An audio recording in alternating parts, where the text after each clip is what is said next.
film for the Muslim community titled Swaba Al-Kawali. He owned 4 video centers in Accra and was elected chairman of the Video Operators Association of Ghana for 3 terms. By virtue of his chairmanship, he was elected to serve as a board member of the Cinematography Exhibition Board of Control from 1990 till 2017, becoming the spokesperson for the board. Uncle Ken, together with his partner, Nananyako Aka Yensu, also known as Quant Q, produced music albums for Nanaya Redu and Atongo Zimba. Ken's love and passion for music saw him switch to radio with the advent of private radio stations in the 1990s. He worked with Groove FM as host of the morning show Get Going on Groove, A Little Touch of Jazz, and Rare Grooves from 1995 to 2000. He joined Joy FM in the year 2000, hosting Jazz on Joy, Flashback, and Ken's Music Mix, and has been doing so till date. Uncle Ken is also an esteemed resident panelist on Joy FM's Showbiz A to Z, where he provides insightful commentary on entertainment and creative industry issues. Ladies and gentlemen, Uncle Ken! Uncle Ken, you're looking dapper. Sir? You're looking Gen Z. Thank you, Pam. Yes, and I hope your TikTok is active now. No, it isn't. Guys, that is Uncle Ken, and we have 3 more personalities to go. Check them out. Mr. Jesse Agyepong is a Ghanaian business leader, strategic communications advisor, public speaker, and youth advocate with more than 20 years of experience across telecommunications, banking, brewing, media, government, and the development sector. He is the lead consultant of Jesse Agyepong and Associates, an Accra-based advisory firm that counsels CEOs, senior public servants, and boards on brand positioning, governance, communications, and crisis response. His experience extends across public sector entities, the private sector, multilateral projects, and social enterprise. Jesse has consulted or led communication projects at the Ministry of Finance, MEDA, the Ministry of Communications, the Ministry of Foreign Affairs, the Ministry of Information, the Ministry of Energy, and the Ministry of Works and Housing, and that the Ministry of Trade and Industry. Served within the Ghana Free Zones Authority as Director of Corporate Affairs and PR. His record spans some of Ghana's most visible national moments: communications for the Otumfo Silver Jubilee Gold Coin and the Otumfo Peel of Peace Awards, the national launch of Ghana's 111 emergency service, the chip-embedded passport rollout, and the merger of First National Bank and Ghana Home Loans. He serves as communications consultant for the Ghana Grows Program, an initiative of the MasterCard Foundation in partnership with Springboard Roadshow Foundation. A former marketing director of Tigo Ghana, he was named CIMG Marketing Practitioner of the Year in 2015. He holds a first degree in political science and linguistics from the University of Ghana, an LLB from GIMPA, and an MBA Marketing from the University of Ghana Business School, bringing strategy, communications, and law together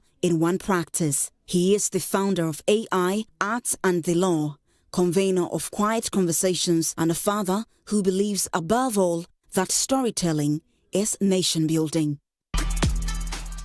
Ladies and gentlemen, put your hands together for Jesse Agyepong.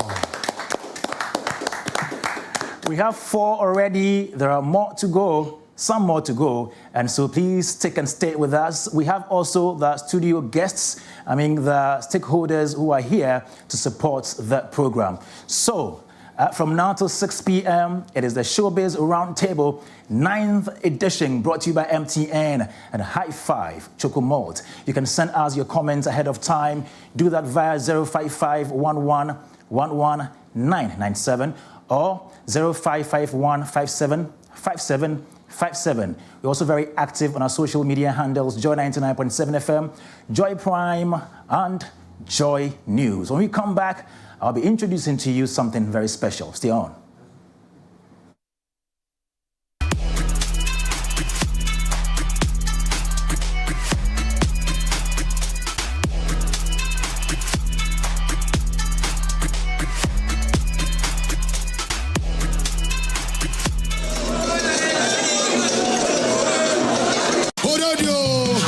play was amazing. I loved it. Oh my God, the play was nice. I laughed the whole time through. We did.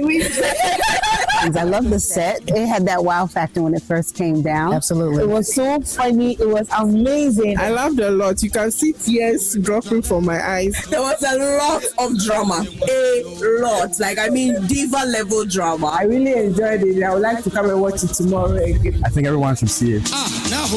Guyana's Pound of Flesh. Live at the National Theatre. Saturday 8th and Sunday 9th August at 4 p.m. and 8 p.m. each day. Grab a ticket now to the most hilarious theatrical masterpiece of the year for only 200 Ghana cedis at imagebureaugh.com or dial star 714 star 46 hash. Hey! What nonsense is this? Stop it before I lose the little temper I have left in me. Your friend, your father, you're going now. You are. Yeah, I need to have some. Hey, can I TM? Actually, come on. You know, I can't walk as you do. My name is Chiefable. But you are actually a couple. Man, yeah, pay more. In pain. Your friend, you're buying. But I don't Lausanne Workplace Forum 2026. Africa is rising. A generation is taking faith and work strategy to the zenith. This August, Africa gathers in Ghana for the Lausanne Workplace Forum 2026, a landmark convocation of Christian professionals, entrepreneurs, executives, innovators, educators.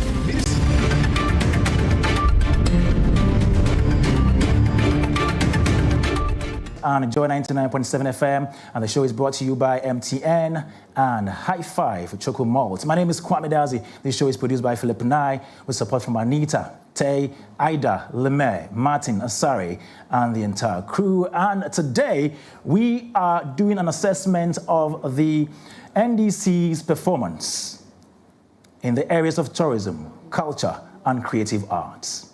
For the past 19 to 20 months, since this government assumed power, we've been asking questions. What have they done for the industry? And I guess you've been asking same. And so I have the able panel members here who are going to help us to delve deeper into the promises and the activities they have embarked on so far. We have studio guests, audience, who'll be sharing their opinions as well. You can also do yours via wherever you are through our social media handles and through 055 997. That is our WhatsApp number. You can also send to 0551 575757.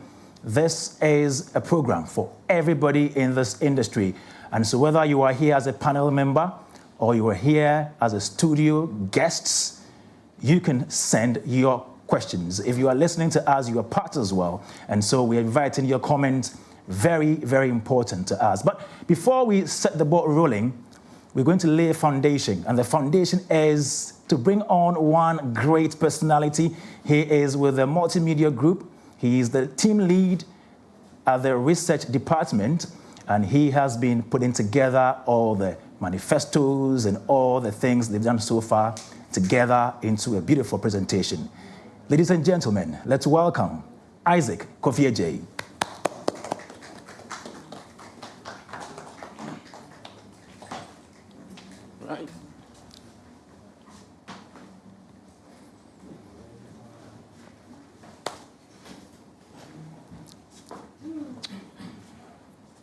Okay, so I'm going to look at the, the NDC's 2024, manifesto for the creative industry. And in fact, I'm very sad. Why? Because just before I came on, I just decided to do some quick math on how much we are spending on the tourism and the creative industry. You look at the national cake of close to about 300 billion Ghana cedis, and how much is going to the space we are about to talk about today. And it's sad that we are spending just about 0.084% of the national cake on the creative industry. 0.0? It's not even up to 1%, right? It's 0.084. That's how much we are spending on the sector that is expected to bring in some $5 billion every year. In fact, if you are ranking the top foreign exchange earners for the country, you can put it at number 2 or number 3, right? So it's quite unfortunate. But the whole, agenda in terms of the manifesto for the NDC,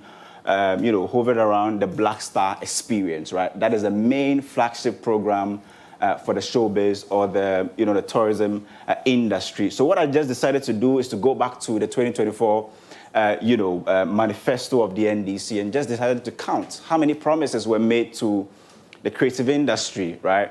So that's about 35, promises, that was made to the showbiz industry, 35 promises. If you do a quick math in terms of the breakdown, which part, had the most promises, the culture for growth aspect had about 8 promises, right? And I'm going to take you through the top 4 of all the promises. Creative industry, 10 promises were made. And if you go to the tourism industry, there were 14 promises. So the tourism industry is by far the heavyweight in terms of where the NDC really want to spend their money on. If you look at the budgets as well, you could see that that is the aspect that is taking significant part of the budget.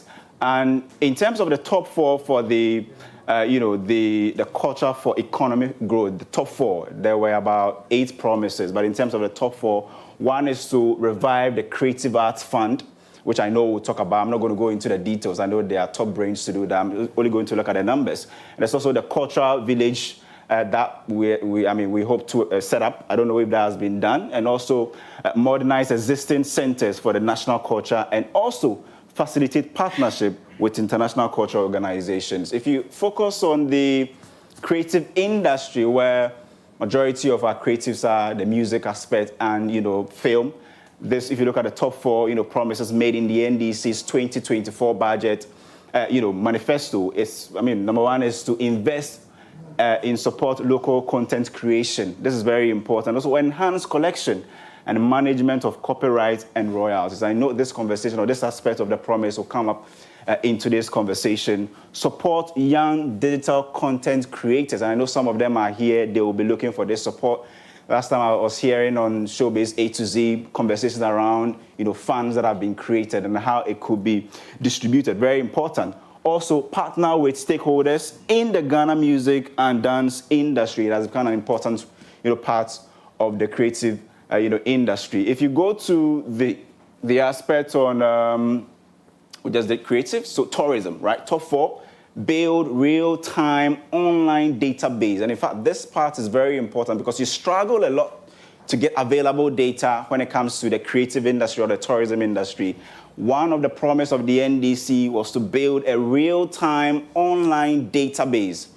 As far as the industry we are talking about is concerned, and the partnership is going to be between the government, the GSS, GTA, and other stakeholders. Has that been done? We simply don't know. The top minds will actually answer that question. Revive the abandoned Marine Drive project. And if you know, this project is very, very expensive. Per our estimation, this project could cost some $250 million US. Have we done anything about that? I simply do not know. Review taxes and enhance incentives for hospitality and other services. This part is very important. We all know how the VAT system was, rationalized to bring the effective VAT rate from 22% to about 20%. Was that what the government was talking about? Are there taxes on the hospitality business or the aspect that they hope that government could actually scrap? The top minds to answer that question. Review the utilization of the tourism development, levy. This is something that if you look on the receipts you get when you buy something at the mall, you should know that anytime you buy something, there's a part of the bill that's supposed to go into tourism development levy. What have you done with that money? I know that we'll be asking questions about that aspect. This is where I think is very interesting. The creative industry, and this is where I was talking about that we are spending just about 0.08% of our national cake on this aspect of the economy. Why? Because if you look at the national budget for 2026, how much are we hoping to spend on the tourism, creative art? 255 million Ghana cedis. In fact, if you compare it to the top 10 aspect that we are in education, close about 40 billion Ghana cedis. Just look at creative art, 255 million. If you're comparing 255 million to 39 billion for education, health, interior, defense, you should know that if you are in the pecking order of things, this is really below in terms of our priorities. But thankfully, if you do the math, what you realize is that the allocation increased significantly from 205 million Ghana cedis in 2025 to about 255 million in 2026. This has been the trajectory so far. what are we hoping in terms of what do we know how, the NDC want to spend on the creative industry? Is it likely that we'll hit some 500 million Ghana cedis or $500 million? If you look at the budget, it's very unlikely that this will happen. Why? Because if you do the estimation, 2027, which is next year, the highest the government want to spend on their creative industry or indicative is around 294 million, not even up to 300 million Ghana cedis. In 2028, which is an election year, it is interesting that the estimation is showing that it's going to have a dip to 289. And election years, usually you have the creative budgets reduced. I don't know why, because you look at compare 2023 to 2024, reduced from 181 to 175. I simply do not know. We'll answer all those questions. And in fact, this was the aspect of the commitment for 2026. 2026, what is government committing to do for the creative and tourism industry? Rehabilitate the National Theatre in Accra. Has that been done? Answers will be given. Commence site acquisition and design of second National Theatre in Kumasi and establish the Creative Arts Fund for the arts. We know, I think about 20 million Ghana cedis for the Creative Fund and 20 million Ghana cedis also for the Film Fund. That is for 2026.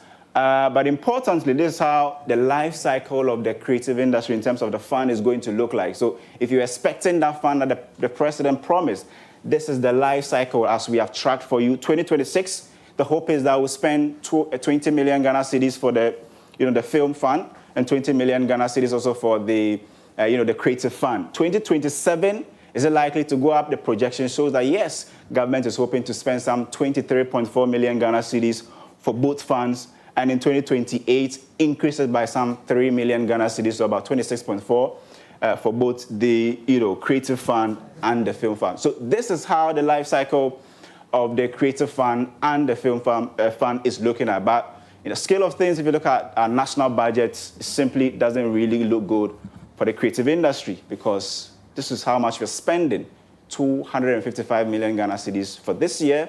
And if you do the math, that's about just about 0.08% of the national case, Kwame. Kofi? Yeah. That's a very brilliant presentation, but did you also find things they've done so far? I mean, the government, in some of the projects. In fact, if you look at the entire promise for the creative industry, our checks and analysis shows that you need minimum 1.2 billion cedis to about 2.5 billion cedis to be able to do in a period of 3 years. Minimum, you need close to about 500 million Ghana cedis every year, barest minimum for the creative industry. So for us to be budgeting 255 million, it simply tells you that even though they're doing something, it's simply not enough to be where we want to be for 2026. Thank you, Isaac Kofi-Addo. And Isaac Kofi-Addo is a team lead in our department, research department, and he just finished with his presentation of their findings regarding the promises and all the things that the government put together for the creative art industry, tourism and culture as well. And this is laying the foundation for our discussion today. We have 4 gallant men here, one more coming, joining in a moment, and we have the studio guest as well. I think it is right for me to also introduce to you some of the people who have joined us now in the audience. Let me turn. I see Robert Clark. He's a creative entrepreneur. Let's put our hands together for him. Robert Clark is here with us. Hello. I see a familiar face. Hello. That is Olele, right? Hello. Put your hands together for Olele. And is he coming from the UK or is coming from Akumadan? Austin, the controversial Wood, is here as well. Let's put hands together for him. Hello, good afternoon. Hello. Okay, please mention your name and where you're coming from. Hello, sweetheart. Hi. Yes, please. My name is Davina. Davina? Yes. Okay. I'm here with my boss. All right, Davina is here as well. Oh, and Mr. Emmanuel Frimpong is here. He is also one of the tourism gurus we have in this country. I can see the comedians at the back. I can see Kojo PJ. I can see James Brown. Anytime I'm introducing him, I say Tom Brown instead of James Brown. I can see James Brown. I can see Leslie the Comic and other creatives right here. As time goes on, I'll be introducing all the other people that come later right here on the show, the Showbiz Roundtable 9th edition. And today we are getting down to the discussion of the various promises made by the NDC government since they assumed office on 7th January 2025. So far, what have they done? And I have the people to do that right here. And so these are the rules of today's game. We're going to do a general assessment of the performance of the government in these areas. So each of the panel members is going to do that in 10 minutes. 10 minutes. After that, if there are questions to ask, I'll follow up with those questions. But while they are doing their presentations, there will be no interjection, except if they are maybe putting out some factually inaccurate figures or facts, okay? Factually inaccurate content. That is the only time I'll come in to say something. But without that, they're going to talk for 10 minutes presentation. And during that period, none of the other panel members is allowed to interject or add anything, all right? Then we go for a break. When we come back, we get to also spot other things that were not captured in their presentations. We raise those and we have a general discussion right here. Third part of the discussion will be the open forum, where we invite you watching or listening to us from home, and then those right here in the studio as well. So this is Showbiz Roundtable, and you can send us your comments now, 055111197 and 0551575757. Do that now. Let's hear your take on what is happening in the creative arts, tourism, culture space with regards to the performance of this government. And I think with that, I'm zooming straight. Let's take a breather. Let's go for a break. When we come back, we set the ball rolling.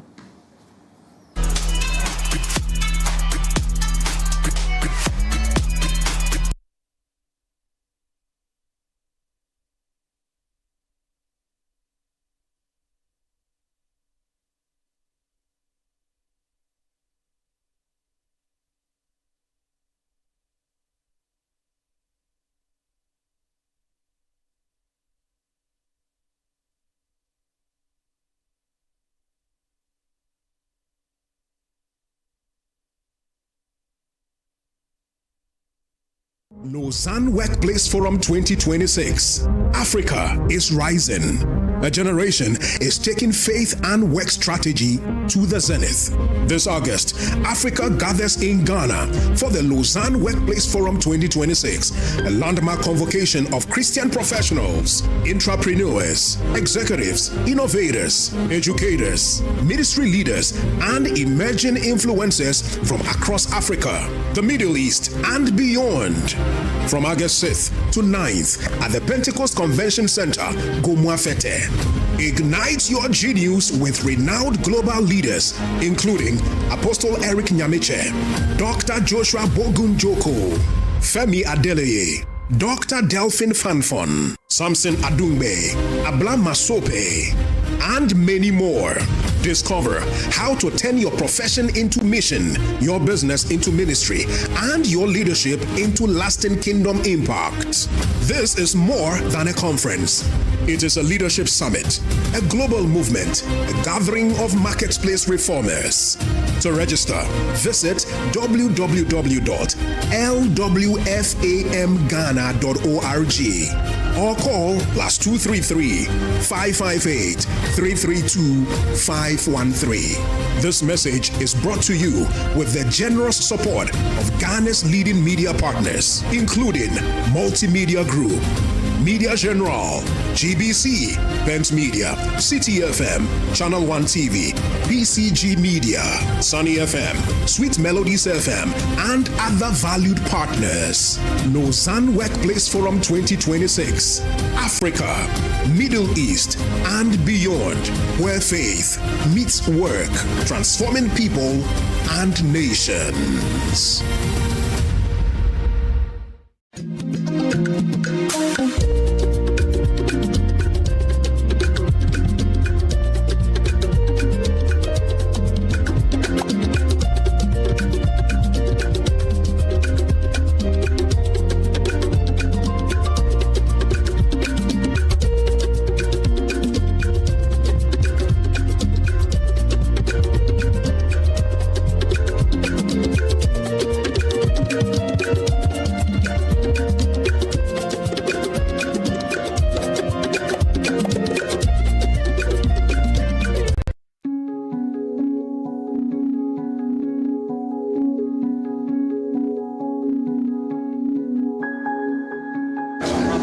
said for your police station.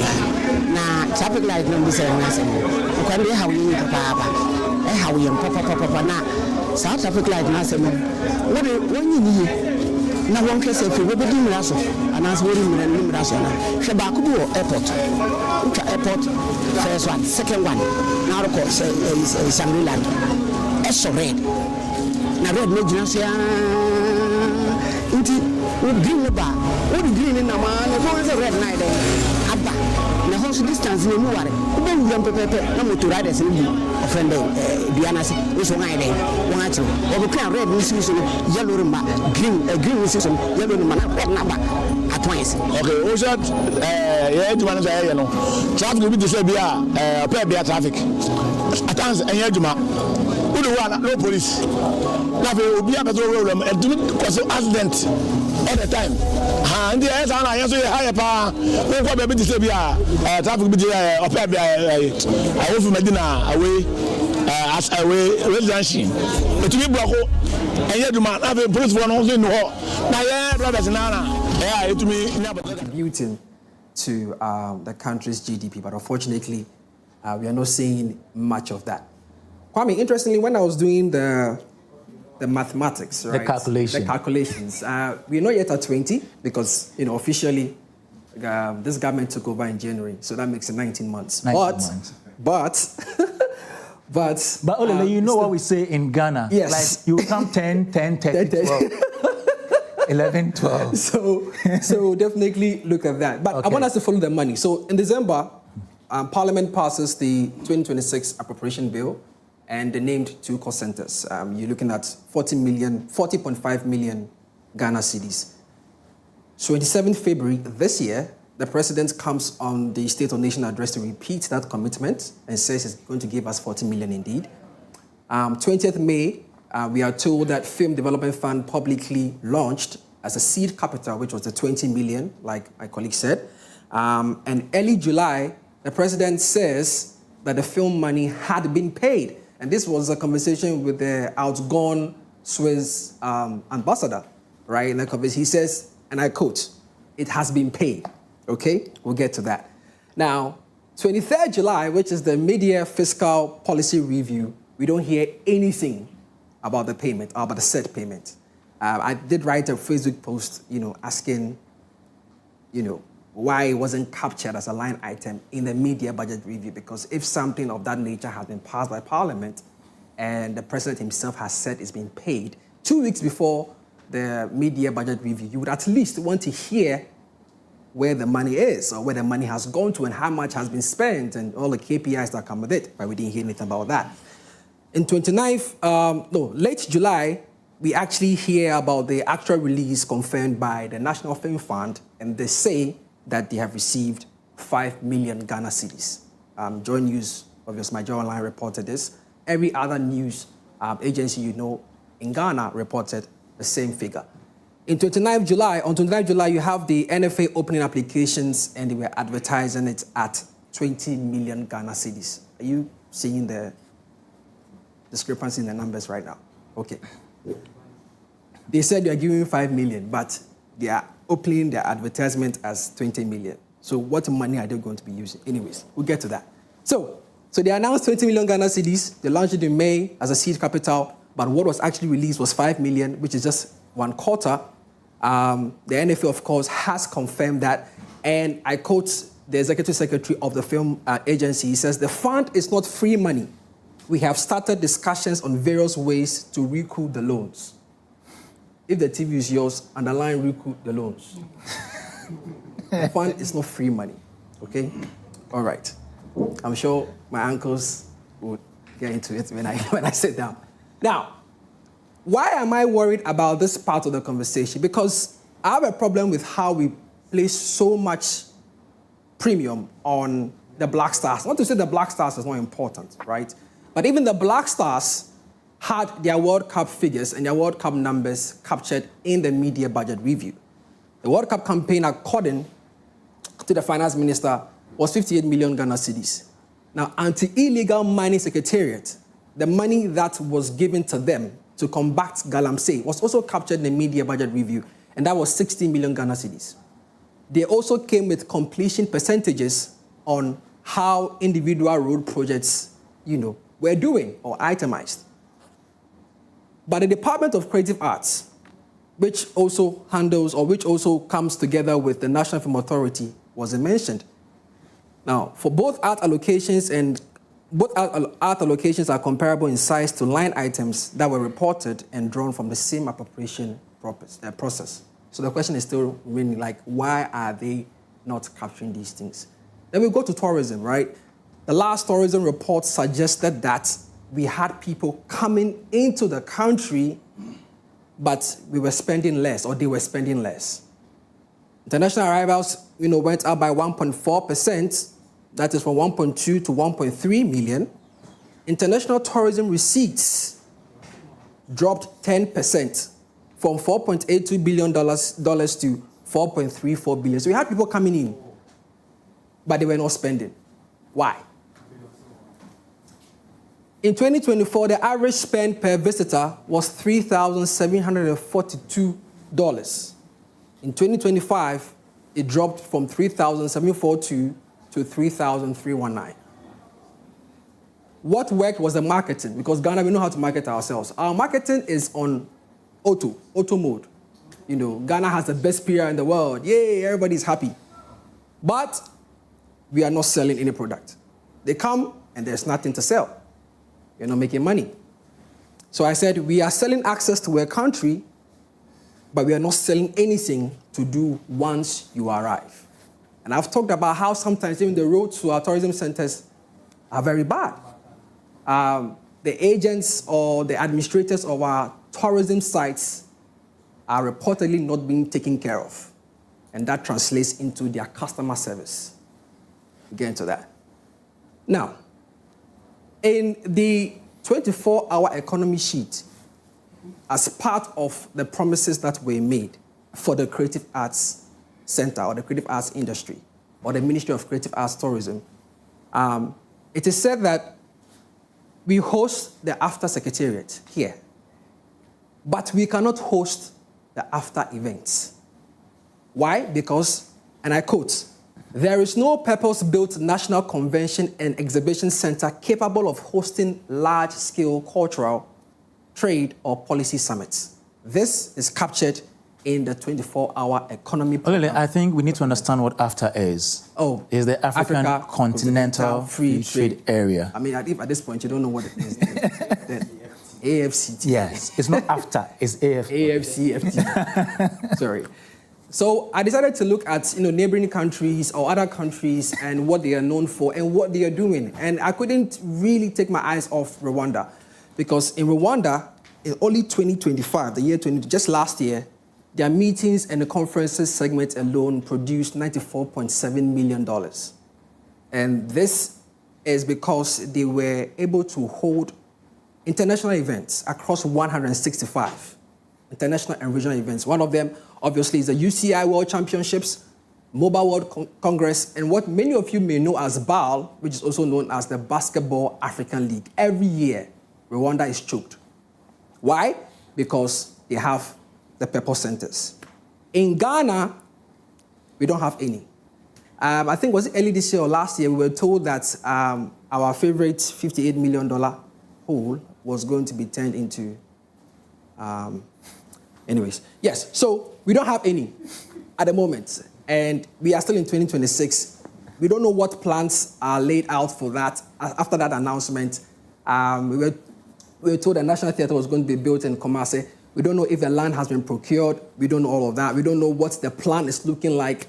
A lot more we'll get into when we start the conversation. Now, another thing that made me sad during the World Cup is that this year, or this season's World Cup, was hosted in the United States of America. It is arguably reported to be the biggest World Cup ever staged. And the documents show that the diaspora from the US are arguably our #1 source market, because they come into the country a lot more than any other, diaspora source. According to the data provided in the tourism report, US visitors to Ghana in the year 2025 was 155,289. Nigeria comes second with 136,000 and UK 56,000. Where was our flagship program, the Black Star Experience? Non-existent. They often talk about, the lack of funding. They don't have enough money or they don't have money at all to activate their own manifesto promises. So I'm wondering if at this point in time, the Black Star Experience is a private-owned initiative or it is really government-owned. Because guess what? It was launched in May 1, 2025, and it doesn't have any money in their account, according to their coordinator. So I can't leave here without giving some credit. So I put together some credits. High Life has been inscribed on UNESCO's Intangible Cultural Heritage List. And this was December 10, 2025. That means this was more or less 3 or so days after this government was announced, winner of the just ended elections. No, wait. 2025. Sorry, 2025. Sorry. A year after. A year after. Yes. So I almost gave it. UNESCO, Kente has also been inscribed in UNESCO's list, but this was obviously before. But obviously we charge it to the game, we charge it forward. This is a very interesting find when I put together my research. There is actually a Kente geographical indication protection with WPO, and that was on 30th September 2025. And of course, free e-visa for African nationals, 25th May 2026. The GTDC operating license renewed after roughly 8 years expired from 2025 to 2026. Okay, we talked about GAMRO, my colleague talked about GAMRO as part of the promises. GAMRO's distribution from 27 July 2026, as of 27 July 2026, they had paid out 1.43 million Ghana cedis, which is equivalent to 122,000. But South Africa, am I allowed to mention South Africa? Go back. I can do that, right? SAMRO paid $38.6 million. That's why you're wondering if Amapiano is doing so well. You should understand that it started from home and it's extended its tentacles to the rest of the continent. But we can also argue because 1.8 times South Africa is bigger than our population, but they are paying 200 times the royalties. What is the problem? Fancy Gadam, not too long ago, announced that he was paid 123 Ghana cedis for the whole year of doing music. And GAMRO had to come and explain. I think it was even on Showbiz. Was it Showbiz A to Z? I think it was Showbiz A to Z. GAMRO had to come and explain what was going on and, Showbiz A to Z. It's Showbiz 360. A to Z. There is only one Showbiz. It's only A to Z and none other. Apologies. Giving you a 360 experience. Anyways, Fancy Gadam is arguably one of, Ghana's biggest artists, especially from the north. And his revenue from GAMRO was just 123 Ghana cedis. This is like what, $10, $15 for the whole period. That's not looking good for us, right? The same document shows that we are expecting a GD growth in fact, in the, in the media review budget, the finance minister is said to have, revealed the growth targets, or shall I say the expectations with the target we set, or the set for the country. The target was 4.8%. Our current GDP growth is at 6.0%. Inflation is gone below target band, near a 3-decade low of 5.3%. Debt to GDP is down from 6.18% to 45%. The gross international reserves target was 3 months. We are looking at 5 months now. They've all done well in beating their own targets and still left out our sector out of the speech. So that simply tells me that we can afford it. Like my brother said, we need about 500 million Ghana cedis. It tells me that they can afford it. but they are choosing not to do it. All right. Thank you. Thank you, Olele Salvador. Put your hands together for him. That is a brilliant presentation there. Olele Salvador is a pop culture journalist just giving us his presentation of how far this government has performed in the areas of culture, tourism, and creative arts. Let's move on to the next presenter. Is my own uncle, Uncle Francis Doku. Put your hands together for him.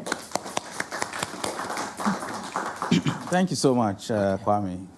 And I think we need to commend the team that put this together, because we always need to assess how we're doing to know if we can do better than we've done. And I would say that Olele has touched on some of the things that I have noted down to talk about, especially in the area of tourism. Okay.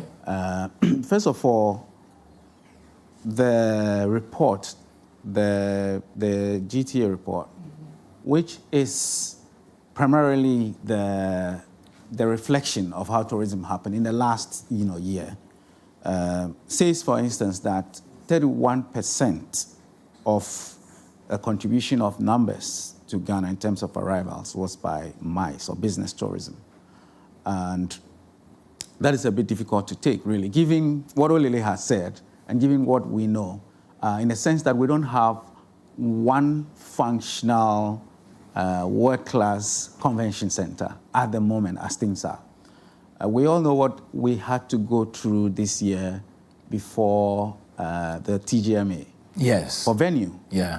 Because the venue that we have and know, there were issues with it. Eventually became available, but we currently do not have one venue where we can do, big conferences and events.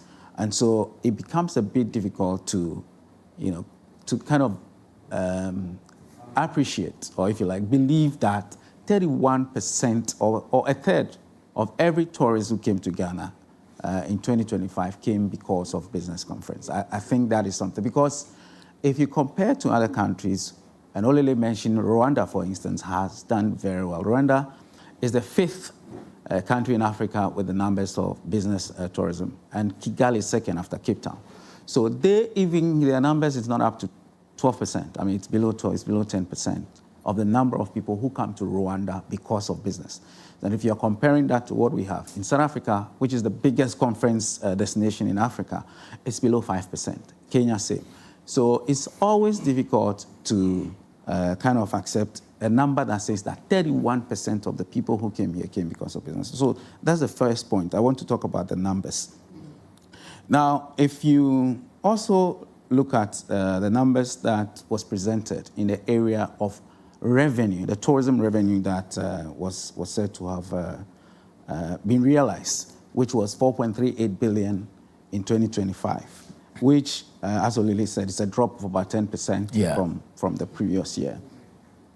It's a bit, in my view, a bit worrisome to accept that as the number that reflects what we achieved as a destination for people who came here. And that is because, again, you have to benchmark what you get from what others on the continent also get.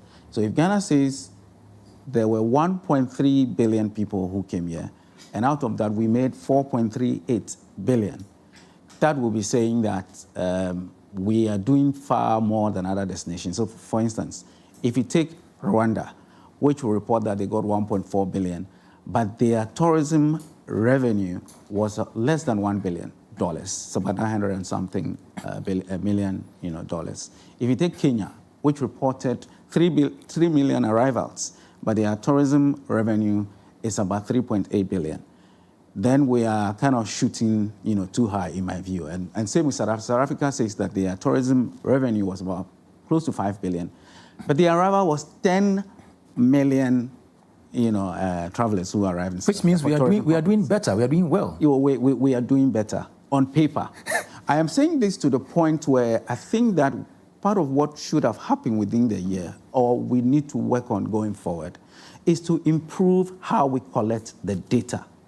There's something called tourism satellite account, which is what separates your tourism revenue or things that you got from tourism from any other thing that would come into the market. Looks like your own people outside who transmit money into the country, other things that you get, from revenues and all that. If you set up your account properly, you're able to properly know. I think that because we haven't properly set up our tourism satellite account, we are picking figures that do not properly represent. How is this calculated? For instance, GTA would say that there were 1.3 million people who arrived, and each of them spent an average of 3,320, Ghana cedis. Multiply it and then get it. But that's not how you get your. That is wrong. That's wrong. It's defective. It's very defective. And I'm sure if Mr. Frimpong gets an opportunity, he will help on that. So how we calculate the revenue is a bit, difficult because, Kwame, if we got 3.48 billion coming into this economy in 2025, a lot of the problems that we have financially would be solved. So I think what has to be worked on as an important or urgent thing to do is how we collect the data. Because even the spend that we say 3,000... Francis, before you go to the spend, what do you think is the right way to calculate how much we earn from the people that come into Set up your tourism satellite account. So every money that is spent on tourism will directly hit that account. Don't we have that? No, we don't. Okay. We don't. I know, for example, that some of the destinations, for instance, Seychelles recently set up its account. Zambia is in the process of setting up their account because they are working with the World Bank and the UN Tourism. And you need to push and apply for that to be set up. Because I keep hearing them mention tourism satellite accounts from the GTA. They've been mentioning that. Yeah, but when we spoke with Mr. Nsia, he mentioned that it's not properly set up. Not properly set up? Not set up. Okay, properly. So there's a need to do that. It's very, very important because then we'll be presenting figures that are not realistic or that do not really tell the right story. And I was going to the spend, which we have reported in a report that it's $3,320. That an average of tourists who come to Ghana spend $320. Kwame, that also is a bit high in my view, because then we are saying that our destination people spend about 7 times what someone in Rwanda would spend, or 7 times what someone in South Africa would spend, or about 3 times what someone in Kenya would spend. I think that it is important that if we are able to properly set up, because most of this thing is done by interviewing people, they do survey on asking how much you spent. But if we had the account properly set up, we will know once it hits the account, then we'll know the average spend. So one point I want to, make out of this is that if we're going to be, properly reporting on the things that are happening in the tourism space, we need to have the right data to do. And I think that over the years, we haven't had. And it's not just limited to this 20 months, 1 year, but over the years, reporting on tourism has been very, very, in my view, a bit wrong. So we need to improve on that. That said, I think we also, and Olele mentioned the Black Star, experience, and it's, in my view, the biggest elephant in the room, because the biggest what? Umbrella.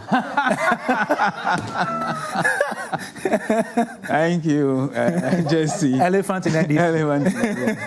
So, Kwame, I think that we all know that it is not, and already mentioned about how the Secretariat has said things about funding, to be able to do the things that they have to do. So I know that the Secretariat, the Black Experience Secretariat, did certain things last year. Some of the events before December, around December, putting their logo on events, helping to, soften the events, working with other agencies like the GTA, the Diaspora Affairs Office and others in different events.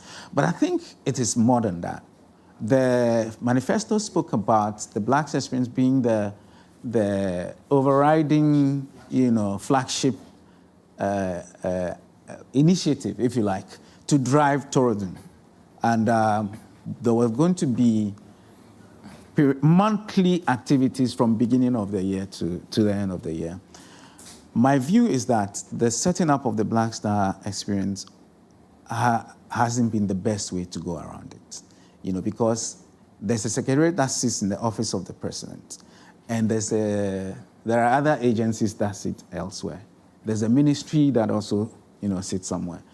I feel there must be some integration, a bit more into the things that the ministry does, the things that the other agencies like the GTA, the Center for National Culture, or National Commission on Culture, and all the others. There are 13 agencies under the ministry. 14.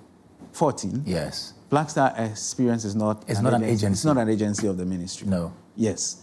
But there are 14. Yes. Okay, yeah, so there are 14. But I think there's not proper integration of what we call the Black Star Experience into all the things that they do. It looks like everybody is doing, different things on their own. I feel that there must be that integration. There must be sitting somewhere, if you like, a task force that brings everything together. Because if this is really what is going to drive the tourism agenda of the government, then I think there must be a way to properly integrate things better than we have done. And that, if you do that, then it means that there's going to be set up a dashboard that will see, taking all the things that have to be done or being done according to how we have set it up. And I think the Black experience also need to be beyond just what happens here in the capital. I know that the Secretariat has been trying to do different things. For instance, the last time we spoke to Rex, they're working on a convention center or conference center in Kumasi. I don't know what the state of that is, but I feel that we need to do more than that. And the Black experience, because if this government ends without us seeing what the Black experience has done, then we would have said that it didn't quite meet the manifesto that it said it would meet. In a sense that was going to be the overriding, initiative that would drive everything that is tourism, in this economy. So, how many minutes more do I have, Kwame? You've exhausted your time. Oh, I have, eh? Yes. So let me round it up and say that there are a few things also that happened that I think we need to. There are a few things that Olele went 15 minutes. There are a few things that happened that I think we need to commend the government for, or commend those who are responsible for tourism for. Yeah. One is that we mentioned that the number of arrivals increased. Even if it's by 1.4%, it is an increase because there are some destinations that declined. The only country that had the biggest number of arrivals in 2025 in Africa is Egypt, about 10%.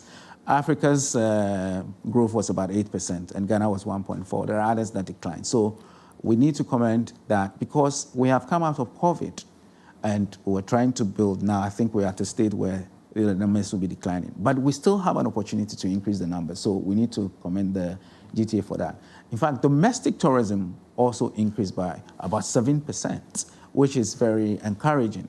And I think we need to commend those who did that. But there's more that needs to be done to ensure that people travel within our country to different destinations. They won't go only when there's a funeral, but they will go when they have to travel and experience the things around the country with their families. I think we also need to work around the convention part of it. We cannot say that 31 people came into this country when we don't have convention centers. And I think what has to be done, in my view, is that we have to set up what they call the convention bureaus. Almost all the countries that have focused on MICE on the continent have convention bureaus, which is the agency that is responsible for going around the world to pitch for conventions and business meetings to come into the destination. We have nothing of such. We are relying on GTA to market the destination.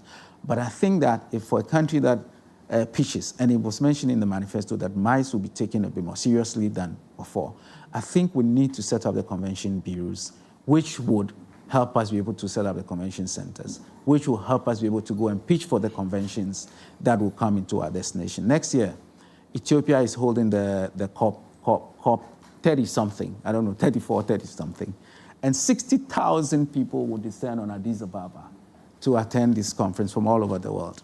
I don't think that we can take that number if we're hosting something like that today. Next year, the ICA convention, global convention, will take place in Rwanda, Kigali, and over 50,000 people would descend on Kigali.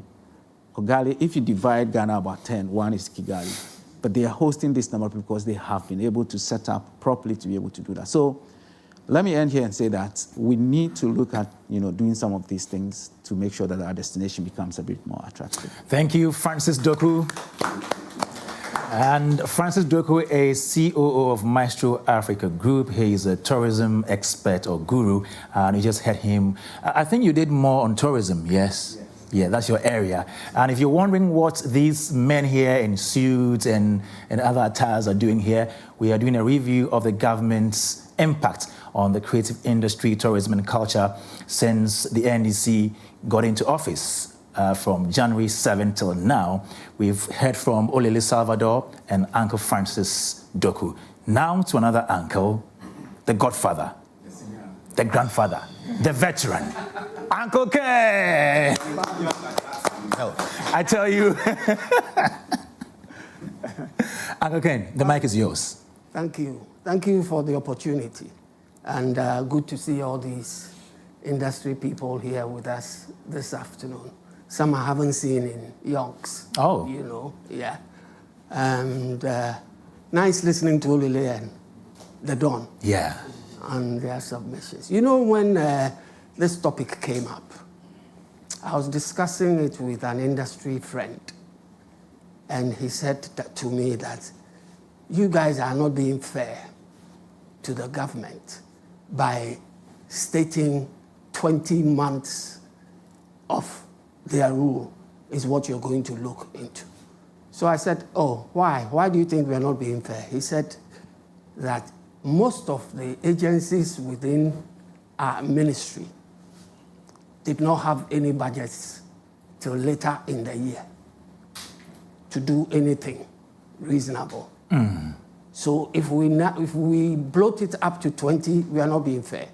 We need to be able to take the industries, the agencies by themselves and see when budgetary allocations were made to them, when, for instance, their boards were set up. Because without boards, most of these agencies could not do anything meaningful.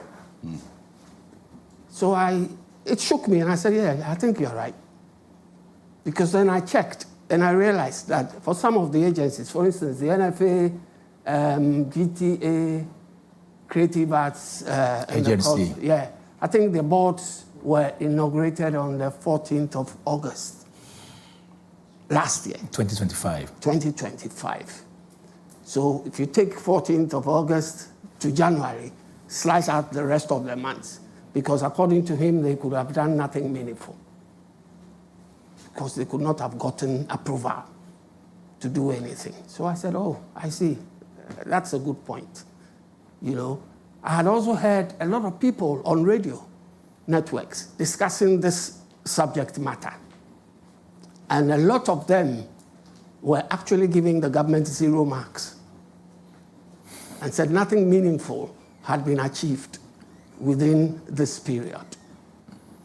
So after the discussion with my friend, I realized that what he said had some meat in it, and that we needed to be very careful and very objective when we were discussing the achievements, or what I would call green shoots of promises, because there was no way we were going to get full implementation of some of the promises. Yeah.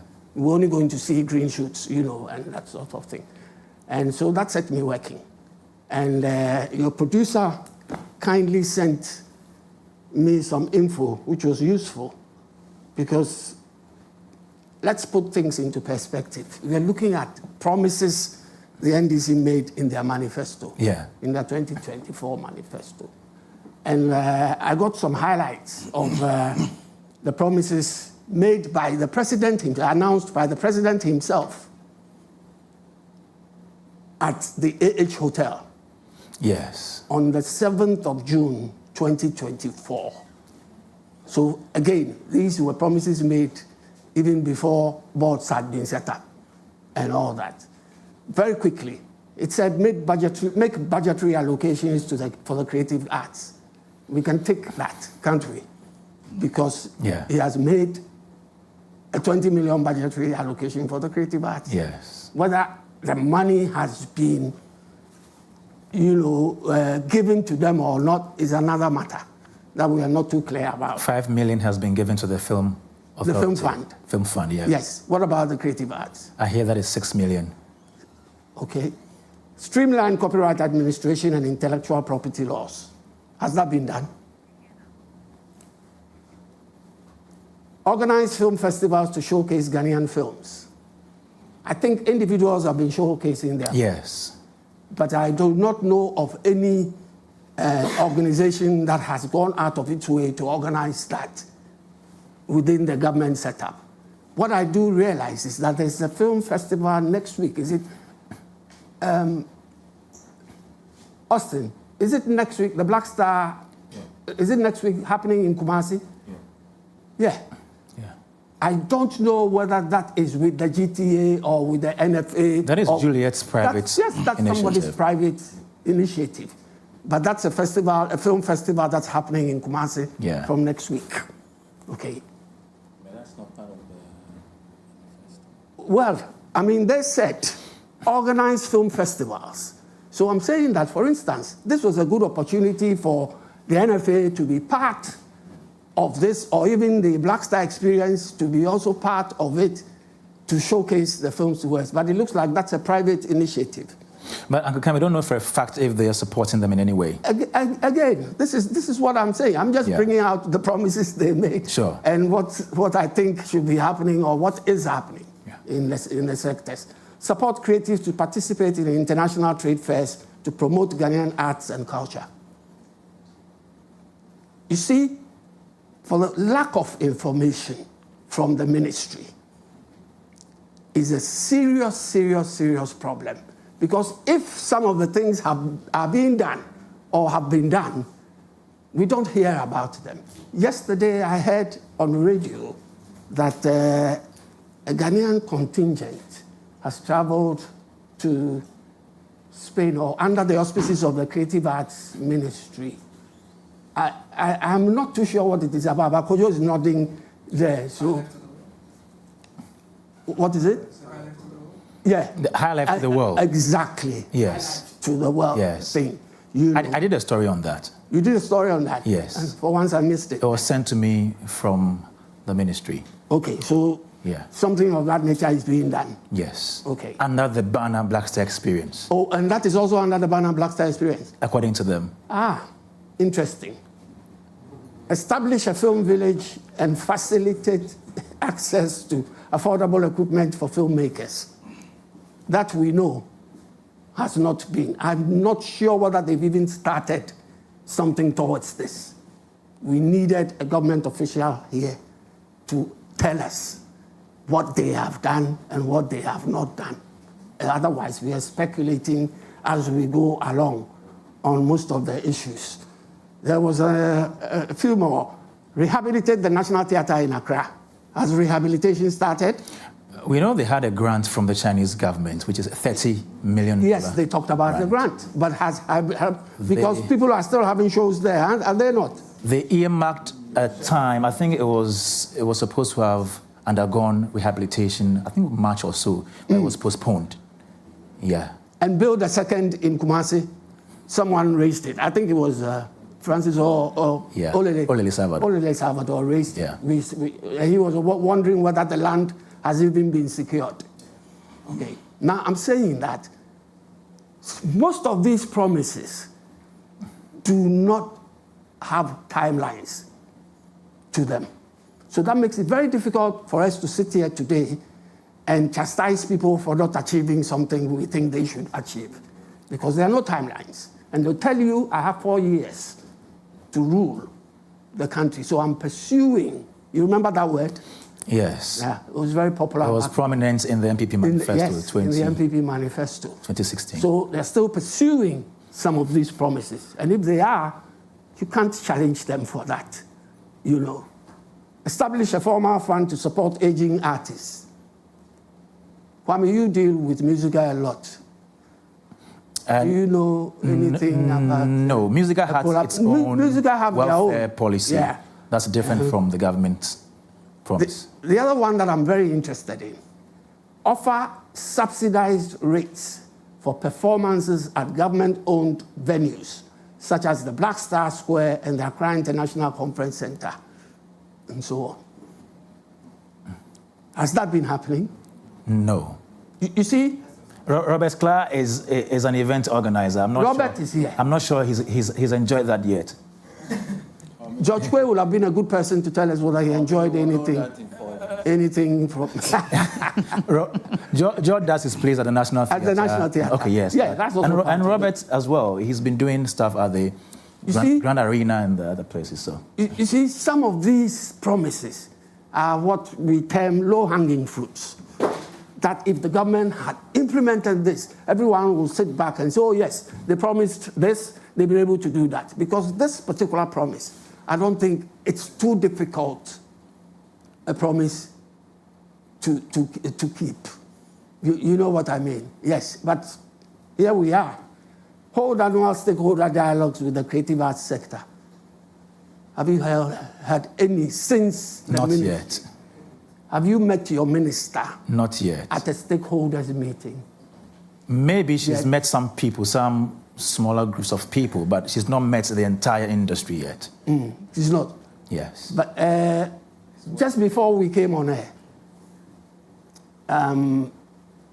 Jesse posed a question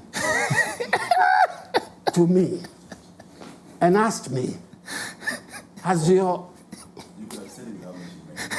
No, but I'm giving you credit for bringing it up, Jesse. Jesse asked me, Ken, has our minister attended the accountability series yet? And I raked my friend. I said, oh, no, not that I know of. Not that I know of. But you see, I was very interested. Jesse, where you go? I was very interested in that question because only yesterday, while I was doing my research on some of the things that they promised to see whether they've been able to do something about the promises, I came across this, and it was very interesting. Okay. Listen to this.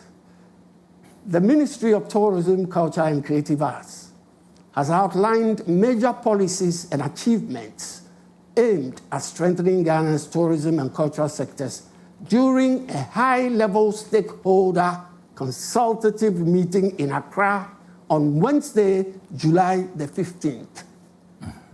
Did you know about this? That's a high level. Oh, say stakeholder and you say high level. But you said high level. No, he said stakeholder too. No, can you read again? There's a high level there.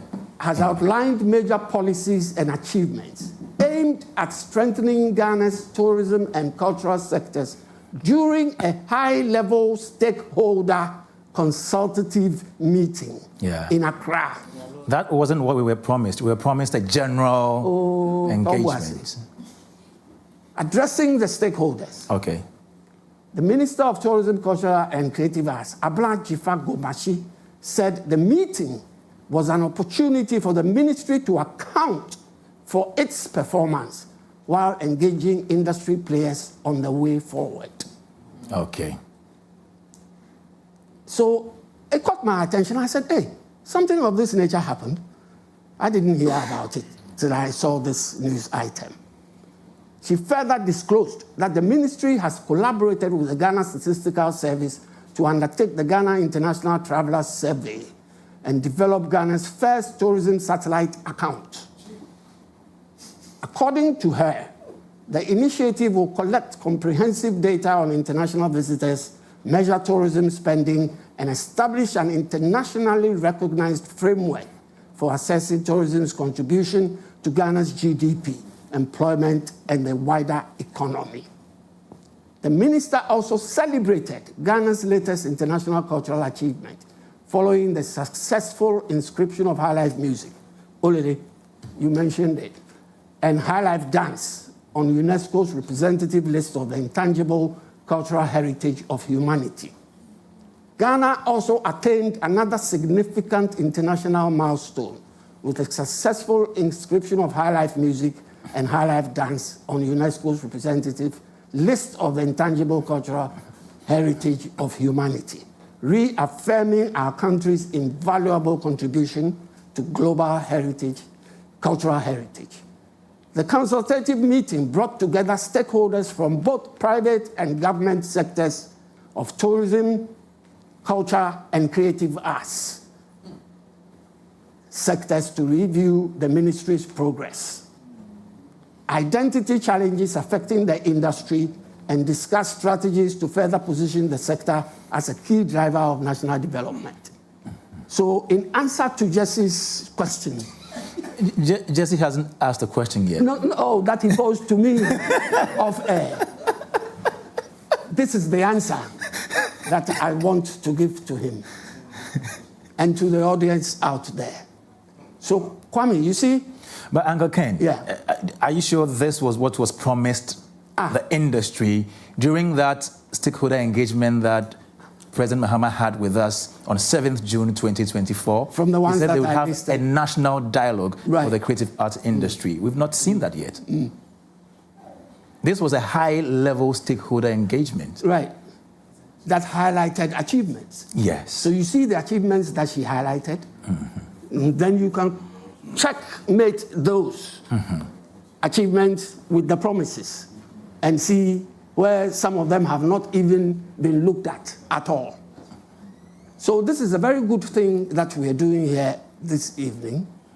And the information flow from the agencies under the ministry have been a bit slow. Because I know for a fact that GTDC have also done a few things. You know, like the night, what is it? Then Accra Night Tour, the night tours. And a few others. Then they have the Ghana Tourism Marketplace. Yes, the marketplace, the digital marketplace. And then the Ghana Tourism Investment Platform as well. Exactly. Yeah. So you see, some certain things have been done that may be outside the scope of the promises that were made. We are interested in the promises that were made because the promises came about from stakeholder engagements with members of the industry as to what they wanted. And that's why those promises were made.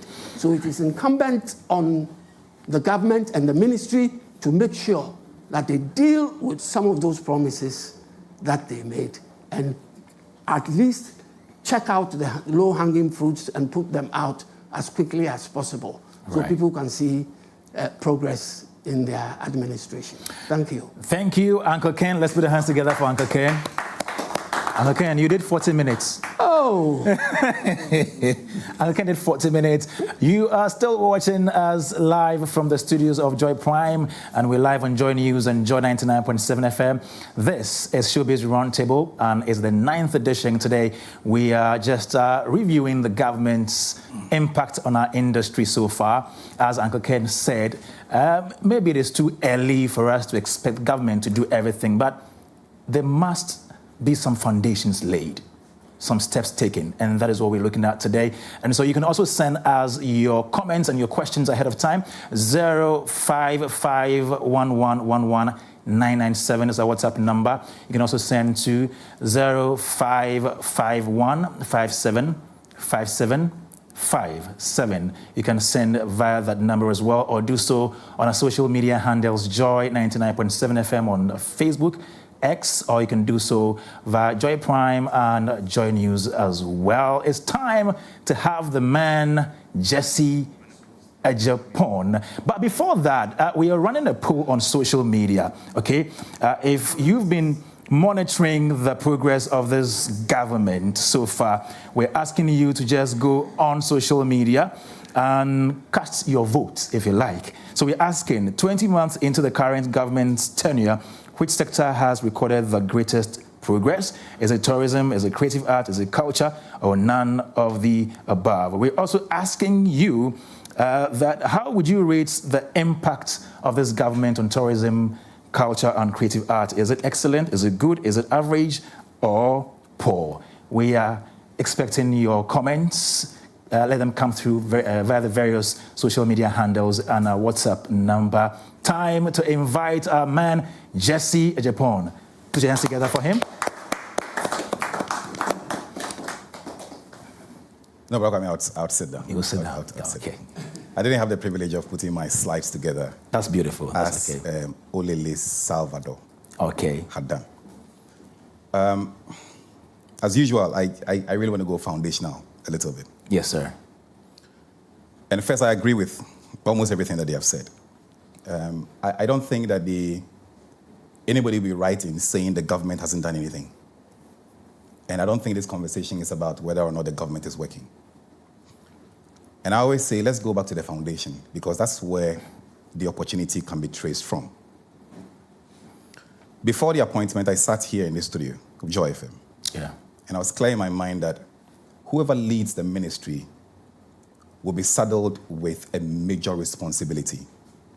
And the team that the person works with would have a major job to do. I outlined some of the things that I felt were monumental. And the reason they were monumental is this. His Excellency the President didn't come into office believing in the status quo. His Excellency, like I said that day at Joy, I celebrated his perspective on resetting the country. So we would evaluate the president not because the government organized a culinary activity, but we would evaluate the government based on its own bold decisions to reset the sector. That's number one. Number two, the benchmark for resetting, I'll give you two.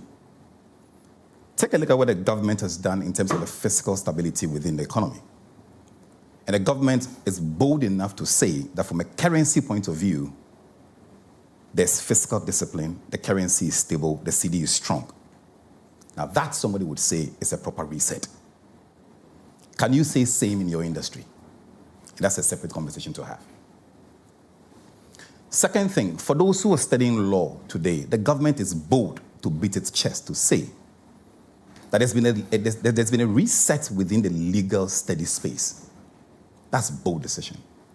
So I think that I'm happy about everything that you're saying, but the question is, to what extent would you say that the bold decisions this government put to paper are being pursued to achieve the reset agenda of the government? That's the baseline. Number two is, if I ever become president of the Republic of Ghana, or let's say, let me be humble a bit, vice president of the Republic of Ghana, you let me be charitable. Let's say I'm minister of the Republic of Ghana. No. Minister of the Republic of Ghana. I want to be evaluated based on what I'm about to do. So a political party puts a manifesto together. The manifesto draws from every stakeholder within the industry. That manifesto could be 1,300 pages of intent. So when your Joy analyst was doing the presentation, Akufo-Addo, he took me to the intent of the government and gave me a long list of intent of the government. But assuming I even hold the 20 months in perspective, why should I be benchmarking the intent of the government alone when I can also evaluate the intent and the priority options of the government? Let me explain. The party's document is a manifesto. But when the government comes into office, the government's document becomes what? The government's policy statement. So the first question is, the intention of the government in the manifesto, why did many of them not find reflection in the priority of the government for year one and year two? Mm-hmm. So there is a manifesto, there is a policy position, and there is whether or not a budget allocation has been made to achieve that.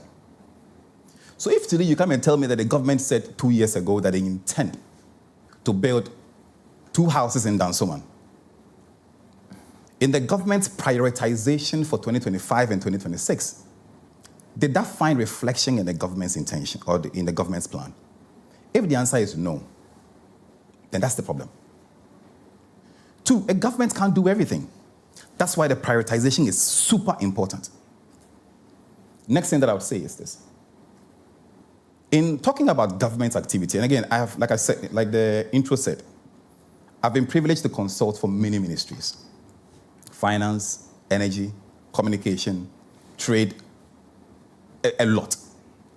And I'm clear in my mind that when we think of government's performance, we're always thinking of the activity rather than the impact. So it's easier for you to say that we've organized a fashion activity. But what's the impact of that activity?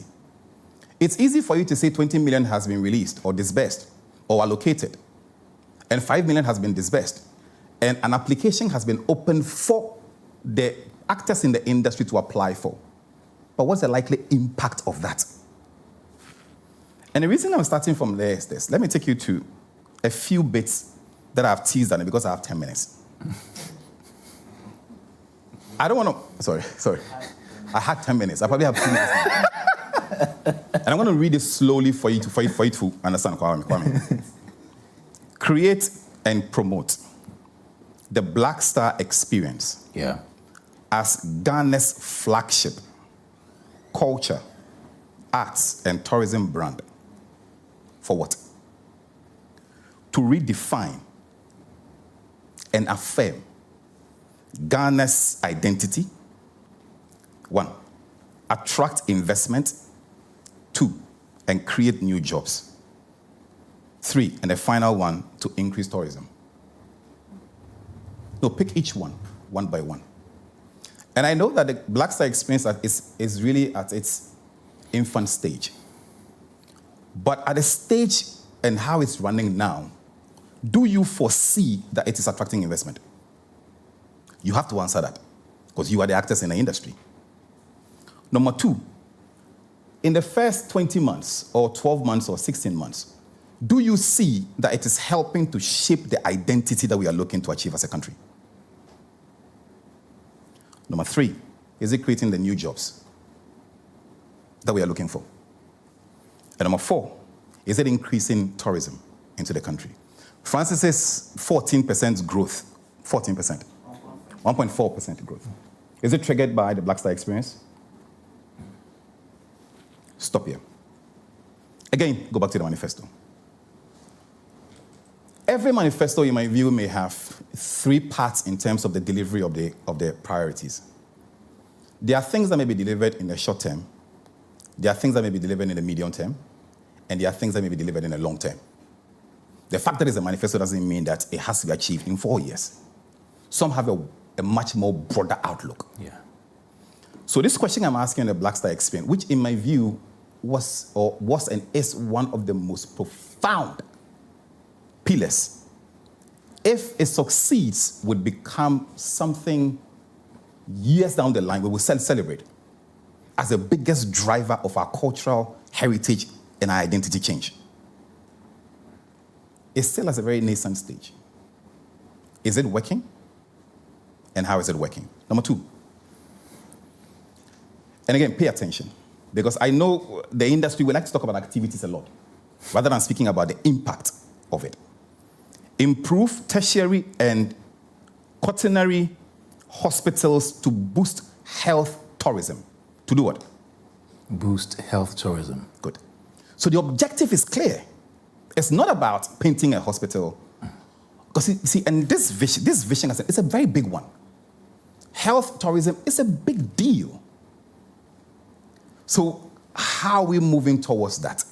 3, partner with stakeholders in the Ghana's film industry to position it among the top 3 producers in Africa. Where are you? I mean, you and I, our first fight was because when I sat here with the incoming CEO of Akufo-Addo, and I asked, what's her plan for the sector? I didn't get a chance to listen to it. But you should be able to ask yourself one fundamental question. Her objective is not to do regular. This NDC vision is a bold one, to be the top 3 producers in Africa. It'd be a huge matter. Next, revive the Creative Arts Fund to provide sustainable financial support. Stop there. What is the operative word? Sustainable. So when you pick as an example health, you are clear in your mind that there's NHealth sitting somewhere which we collect and give to them. It's dedicated. VAT has somewhere it goes to. But if you don't have a sustainable inflow into a fund, and it becomes a one-off fund, you would dance in the market square. Again, I'm drawing your attention to it. And I would end with one question, back to what Uncle Ken has said. Uncle Ken will answer the question. Oh, yeah, of course. My biggest excitement of the whole NDC manifesto, which as an Nzima, I was very jealous of. And I'm half Nzima, half Ashanti. Okay. Was in section 332 of the manifesto. Initiate plans for a new city on the banks of the Volta region with facilities that would generate art activities and boost tourism. In my view, as an Nzima, I was hoping that Chale would go get some for Nzima. But do you know how big this would be if we support the government for this to work? It will be a showpiece. So again, where are we with that? Last point. Transform the Volta region into a medical tourism hub. Stop. What does that mean? And where are we? My belief is this, that it's possible the government may be inching towards some of these things. But you and I don't know it, which is what endeared me to ask Uncle Ken the question that, have you seen an accountability series? Have we seen a detailed presentation from the ministry in terms of their activities? And the reason why I'm interested in activities now and not impact is this. He's right. The government hasn't, the ministers and the CEOs haven't been in office for 20 months. And if you've played in a government space for a long time, like maybe I have done, you understand the budget cycle is a bit different. And the tenor for turnaround can be a bit heavy on them. Yeah. Don't forget, many of them also in the system are quite new. So you technically have seen CEOs being in office, let's say, for 10 months, really, really working 11 months or 12 months. Maximum, let's say, 15 months. I'm being charitable. But is that window an enough time to see the progress? So let's put impact aside for now. At the very least, you and I are owed, what are you doing in the agency? So my conclusion will be this. This program would have seen more value if it was preceded by a government spokesperson, or preferably let's just say that the minister may have organized what we have been doing so far, not in a scattered document. And I know, Kwame, you're reaching out for your GTA documentations. No. I'm talking about a full sector presentation that says that our manifesto commitments are broken into 3 parts. They're the big investment ticket items, they're the medium-term items, and they are low-hanging fruit. In terms of low-hanging fruit, we've clocked 80%, because those are easy things to do. Fashion space with KOD 1957, ABCD, you're doing that. Then there are the long-term big ones. Until that conversation is hard, really and truly, we can assume, we can hope. But in my view, read between the lines. We're not racing against activity. We are racing against impact. And I thank you very much. Thank you, Jesse Agyepong. That is awesome. Jesse Agyepong there, he is lead consultant, Jesse and Associates. And you're still listening to Showbiz Roundtable 9th edition. Let me remind you that this program is sponsored by MTN everywhere you go. MTN is rewarding its customers. If you've been with them for some time now, you stand a chance of winning some amazing prizes as they celebrate 30 years of operating here in Ghana. And so you can win over 10 million Ghana cedis cash prizes. You can win, they're giving out 9 brand new Land Cruiser Prados. Yes, already I have taken mine, so you can take the remainder. So just stay tuned and get interactive with them. You can dial *530# and get interactive with MTN. Take part in the promo, so you can also win some of these amazing prizes. Let me tell you about High Five Choco Malt. Once you get this one, at this point in time, when you go for a break, we are taking ours right here with some hot bullfruit or meat pie, and so get yours as well. And don't forget to send us your comments and your questions. Already, some brilliant ideas have been listed already here from my panel members, so you can also send in yours as well. And let me tell you about a play that is staging. It started last week, George Quay's play, Ghanaian's Pound of Flesh, started last week, and it is continuing this week. And so if you're not able to make it at 4 p.m., you can do so at 8 p.m. tomorrow as well. It is staging at the National Theatre. The rate is a cool 200 Ghana cedis. Please make sure that you go see this play. Let's take a breather. When we come back, we get into some more exciting conversations.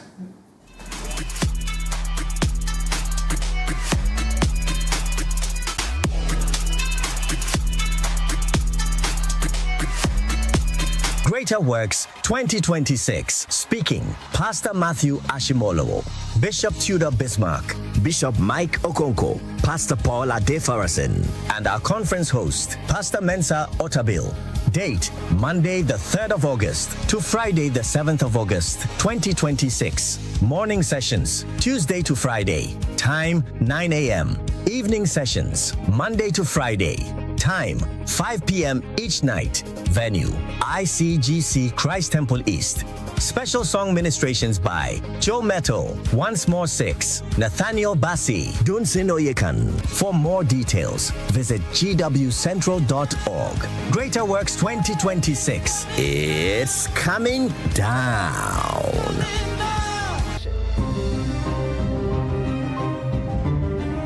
Africa like you've never seen before. This is Wodemaya Travels. The mission is to share positive African stories, celebrate culture, tourism, identity, and history. I mean, this is the tiniest market that I've ever seen across my travels in the world. I mean, you can be in the market and feel the breeze that is happening, which makes it what? Great. Join Wodemaya, Africa's biggest YouTube vlogger, as he uncovers untold stories, hidden gems, and the heartbeats of the continent. This is Wodemaya Travels. Wodemaya Travels. This and every Saturday at 6:30 p.m. only on Joy Prime.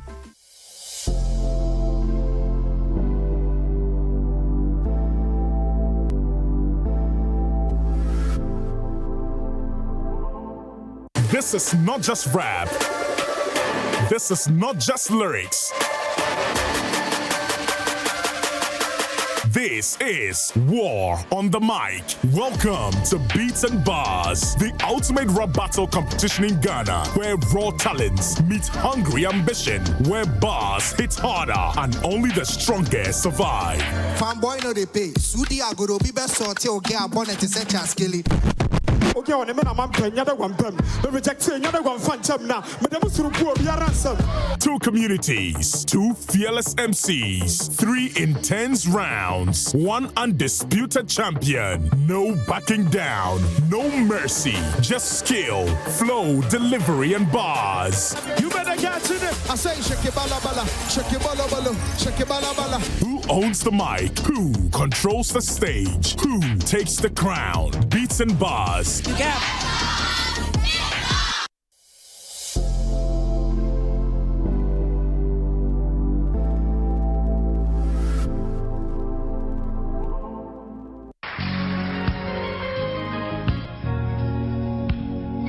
The Royal House Chapel International presents Power in His Presence.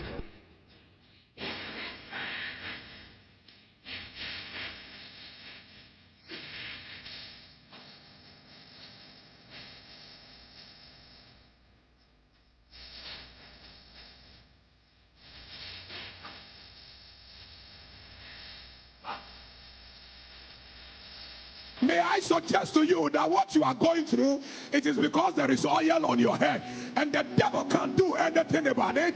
Clap your hands and say, I am going somewhere.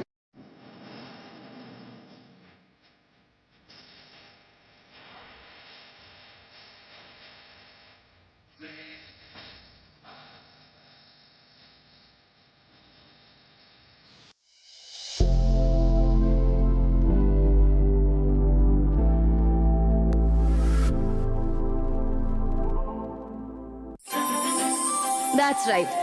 I am Tapki.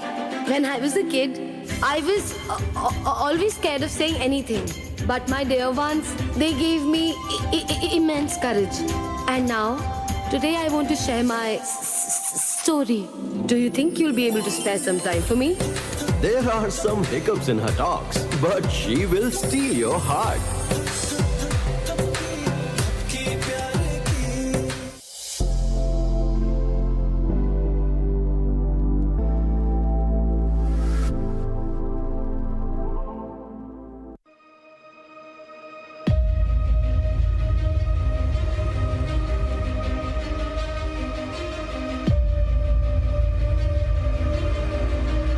From the rich melodies of jazz to the infectious grooves of Afrobeats, soulful beats of highlife,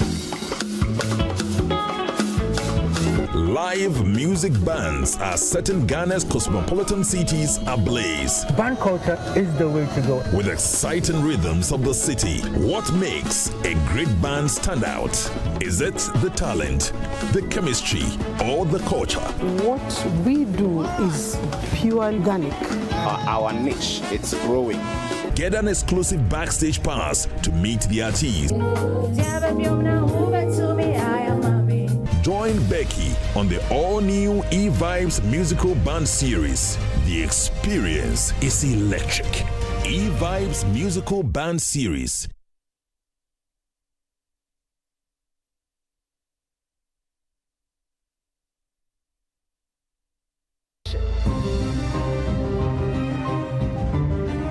Africa like you've never seen before. This is Wodemaya Travels. The mission is to share positive African stories, celebrate culture, tourism, identity, and history. I mean, this is the tiniest market that I've ever seen across my travels in the world. I mean, you can be in the market and feel the breeze that is happening, which makes it what? Great. Join Wodemaya, Africa's biggest YouTube vlogger, as he uncovers untold stories, hidden gems, and the heartbeats of the continent. This is Wodemaya Travels. Wodemaya Travels. This and every Saturday at 6:30 p.m. only on Joy Prime.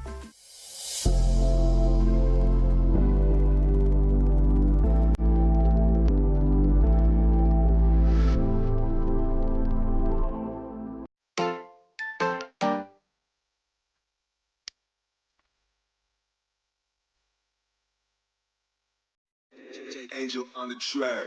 I'm a little kid beat.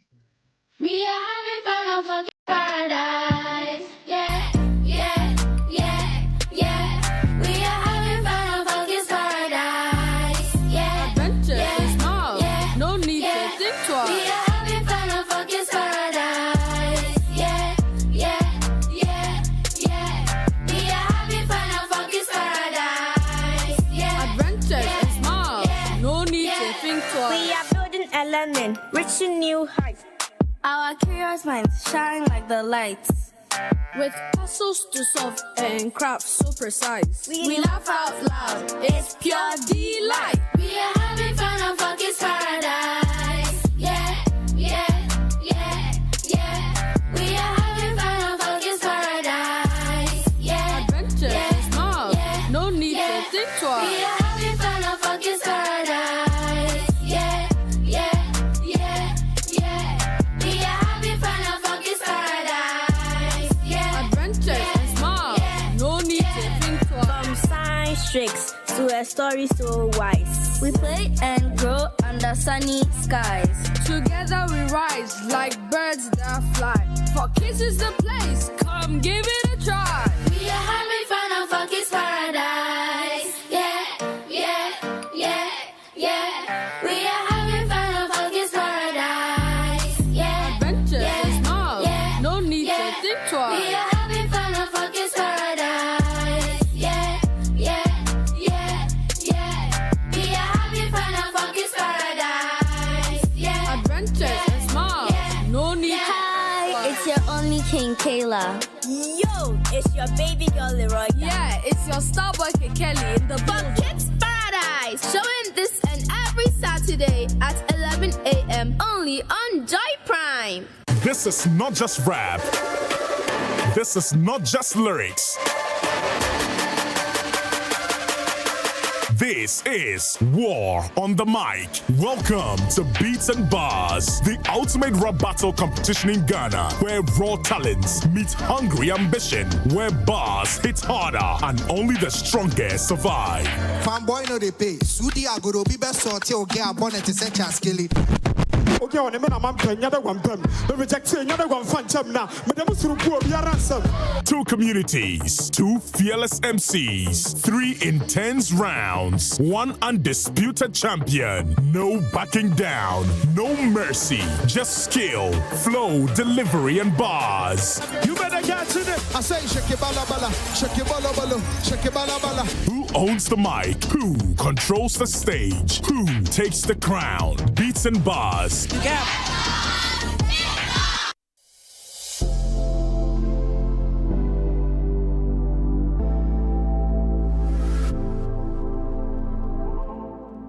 This is not just rap. This is not just lyrics. This is War on the Mic. Welcome to Beats and Bars, the ultimate rap battle competition in Ghana, where raw talents meet hungry ambition, where bars hit harder and only the strongest survive. Fanboy no they pay. Sudi agoro be best sorti o get bonnet to set your skilly. Okay, on a man, I'm paying another one. The rejecting another one. Phantom now. Madame Surupu, we are ransom.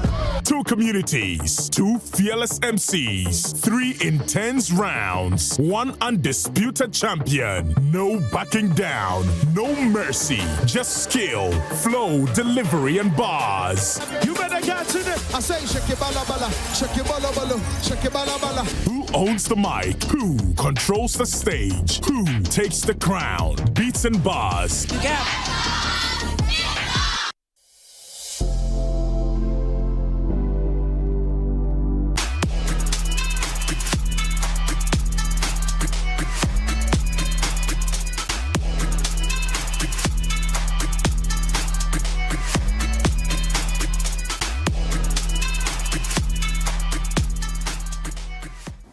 Thank you very much for leaving your dials on Joy 99.7 FM, Joy Prime and Joy News. This is the 9th edition of Showbiz Roundtable, and today we are tracking government promises and the underlying impact they've made in tourism, culture and creative arts space so far since they came into power. And we've had the presentations from our panel members already.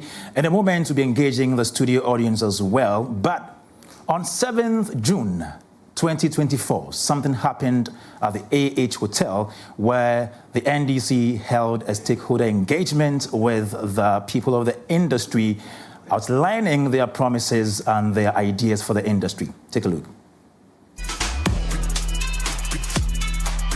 We will maintain the Ministry of Tourism and Creative Arts.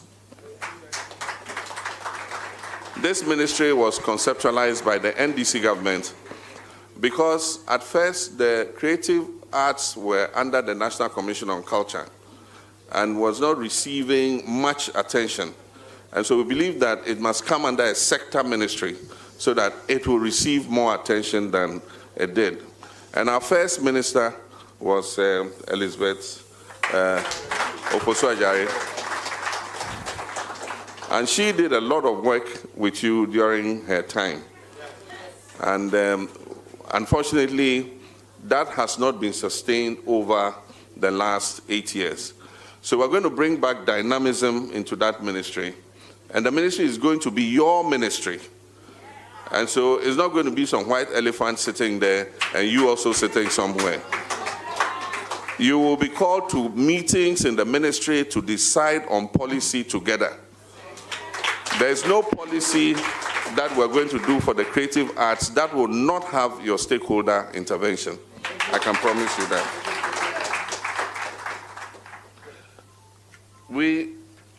Your sector is going to be a key part of the 24-hour economy.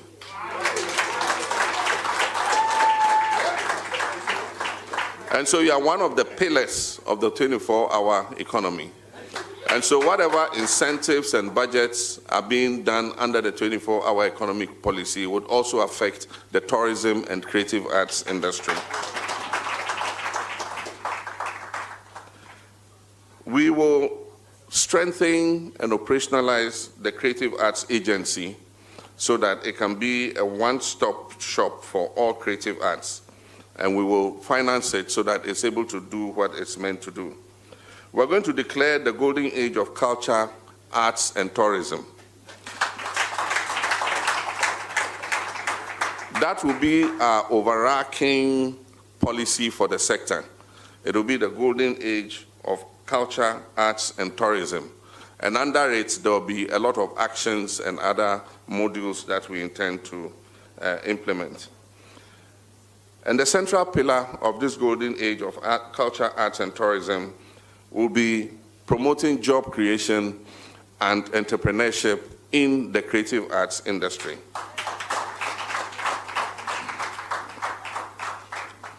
A key component of this will be the promotion in partnership with the private sector of film festivals where Ghanaian films can be exhibited.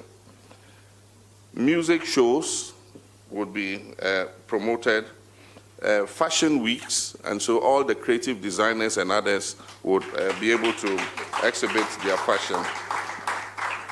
We'll have arts exhibitions so that all our creative artists can also exhibit their works. We'll have food exhibitions, food exhibitions that promote Ghanaian foods, so that people can come and taste all the foods from Ghana. We'll have the drama and theater arts, and so playwrights who write plays would be supported to exhibit their plays, and people would be encouraged to come and watch. And I'll myself attend a lot of these exhibitions.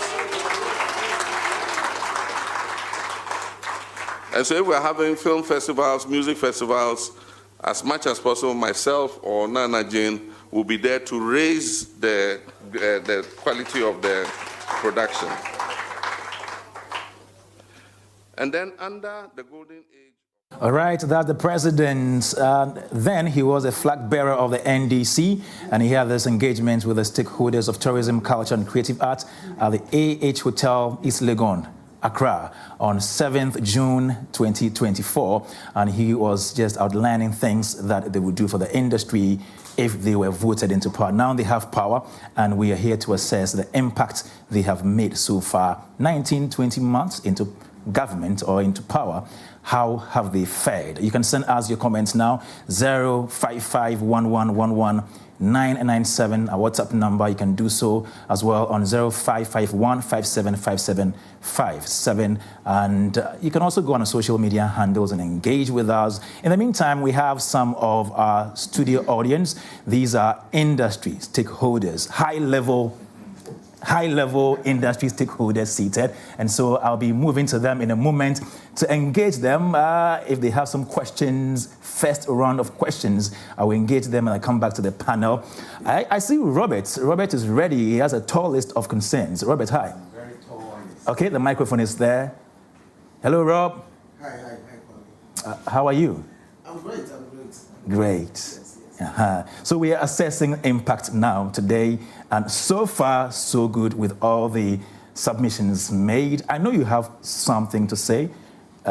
Yes, yeah. actually, so I came here with high hopes because I actually wanted to listen to accounts from government, more or less.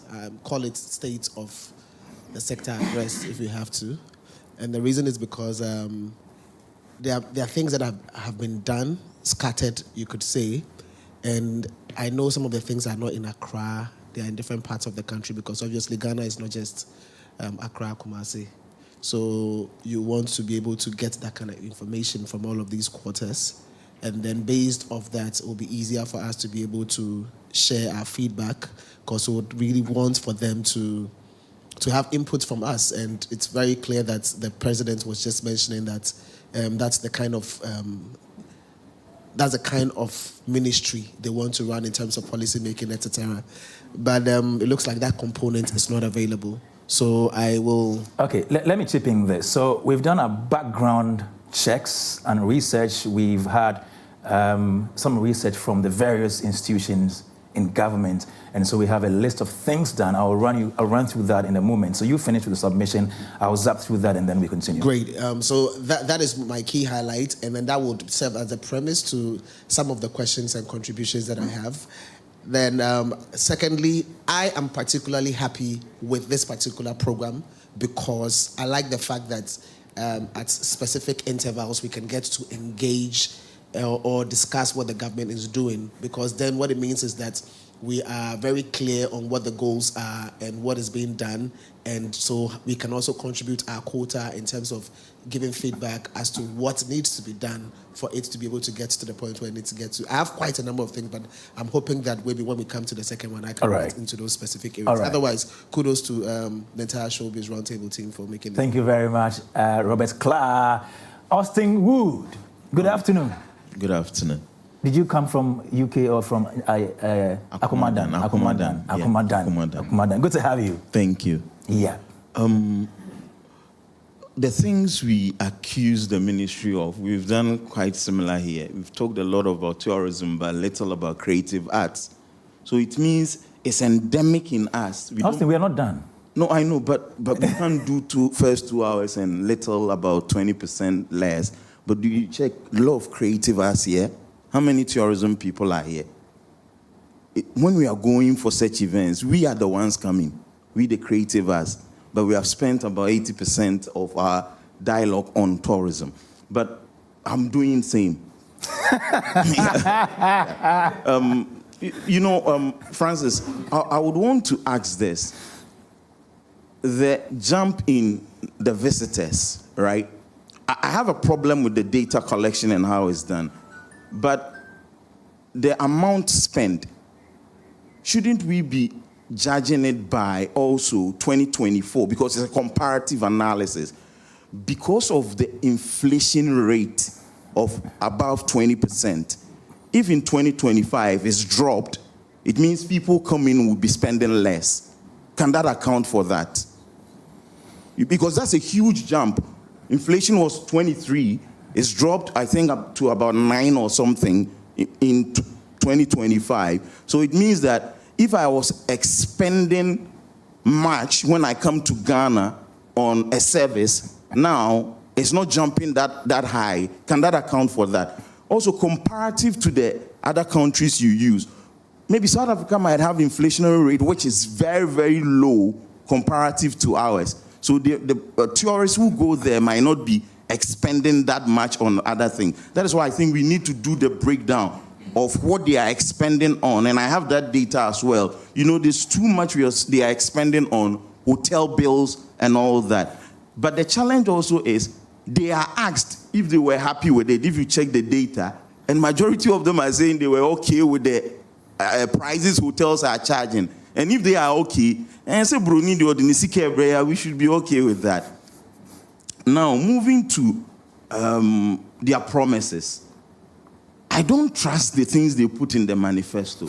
Yes, because you see, go check from 1996. MPP and NDC have been putting same things in their manifesto. We will do this for the industry. We will build this. We will help improve this. So I agree with Jesse that says that the problem we have in Ghana when we talk about policy and all that is we are always not looking at the impact it is having. We are always not looking at it. Because you see, film fund. I don't know if you have some film people here, but 20 million for a film fund would do nothing, next to nothing. You cannot even do a proper movie with even just 20 million. But the act that was passed in Parliament talks about other sources of funding for the fund. What has our minister done? Because you see, Kwame, ask those who are also in this industry that when they do George Quay plays and we will take percentages and put into the fund. Are we doing that? That's the challenge we have. Now, I believe that it is not a 20 million because they will tout their achievements that they put 20 million before or there was zero. That is not it. It will not help us. What I expect them to do, like the sustainability Jesse talked about, is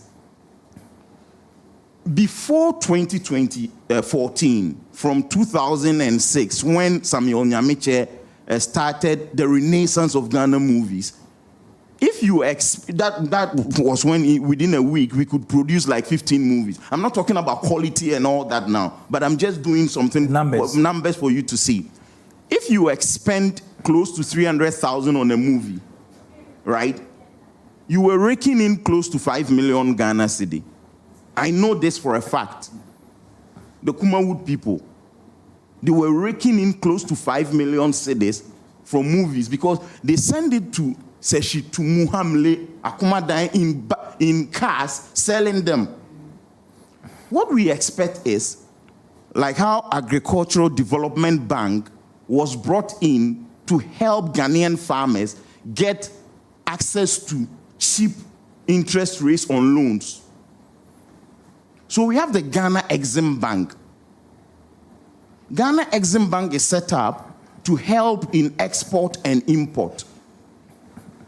Amachi Dede's song, which was used by Shirley Frimpong Manso in that movie, it's an old high life song, but immediately Shirley used it in that movie, it brought that nostalgia, and it was played on radio like it's a new song. So it tells you even what Kakalika and Kofi Kenata's song did for sports, a World Cup event. So if we want to market products from Ghana through the Ghana Exim Bank, how are they helping us, creatives, so that our works will be attached to these things? If we go to banks for loans, for movies, at the same rate as businessmen, we will not survive. Creatives will not survive. We cannot pay those interest rates. No. That is why we want something to be created for us through maybe Ghana Exim Bank. So that what we do, we would get soft loans at cheaper interest rates, beat down interest rates, so that we will produce more. That will support the film fund. But putting 20 million, how many movies can 20 million create for Ghana? They've opened applications. You can apply and then get a fund. And I'm saying that seed money, if you check the other sources of funding into that, I'm telling you, we will not get 50 million. And everybody knows that to produce a proper movie to get to international standards, you need close to 10 million, $1 million is 10 million cedis. You cannot do that. But if you are getting soft loans at cheaper rates, it will help us to go in for it because we can produce it. Then lastly, you see, they don't respect what we do. They don't. That is why we don't find ourselves in a lot of the things they say. But Kwame, let me tell you, if Samuel Nyamiche is producing a movie, right, do you know he takes close to 100 people to the location? Yeah, on set. When he takes them there, right, they buy food. Yeah. They sleep in hotels and motels. They would expend for close to 3 months. That is where France's data collection comes in. The problem we in creative find is Sarkodie organizes Rapaholic in Kumasi. For 3 weeks, it's all about that. It is because of Rapaholic that all those people went to Kumasi. But when data is being collected where they slept, it will be credited to tourism. But that is part of tourism. No, I'm saying, so when it comes, they are always taking it. Taking the credit. All.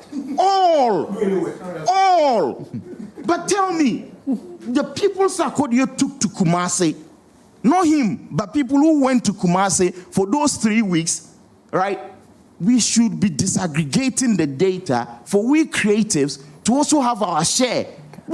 JC, I agree with you. We are not solving the basics. It's like, oh, somebody will throw something at a wall, it will stick. Somebody will say, I'll do this, it will stick. So everything is scattered. We need to go to the basics. Once we solve the basics, a lot of things will come.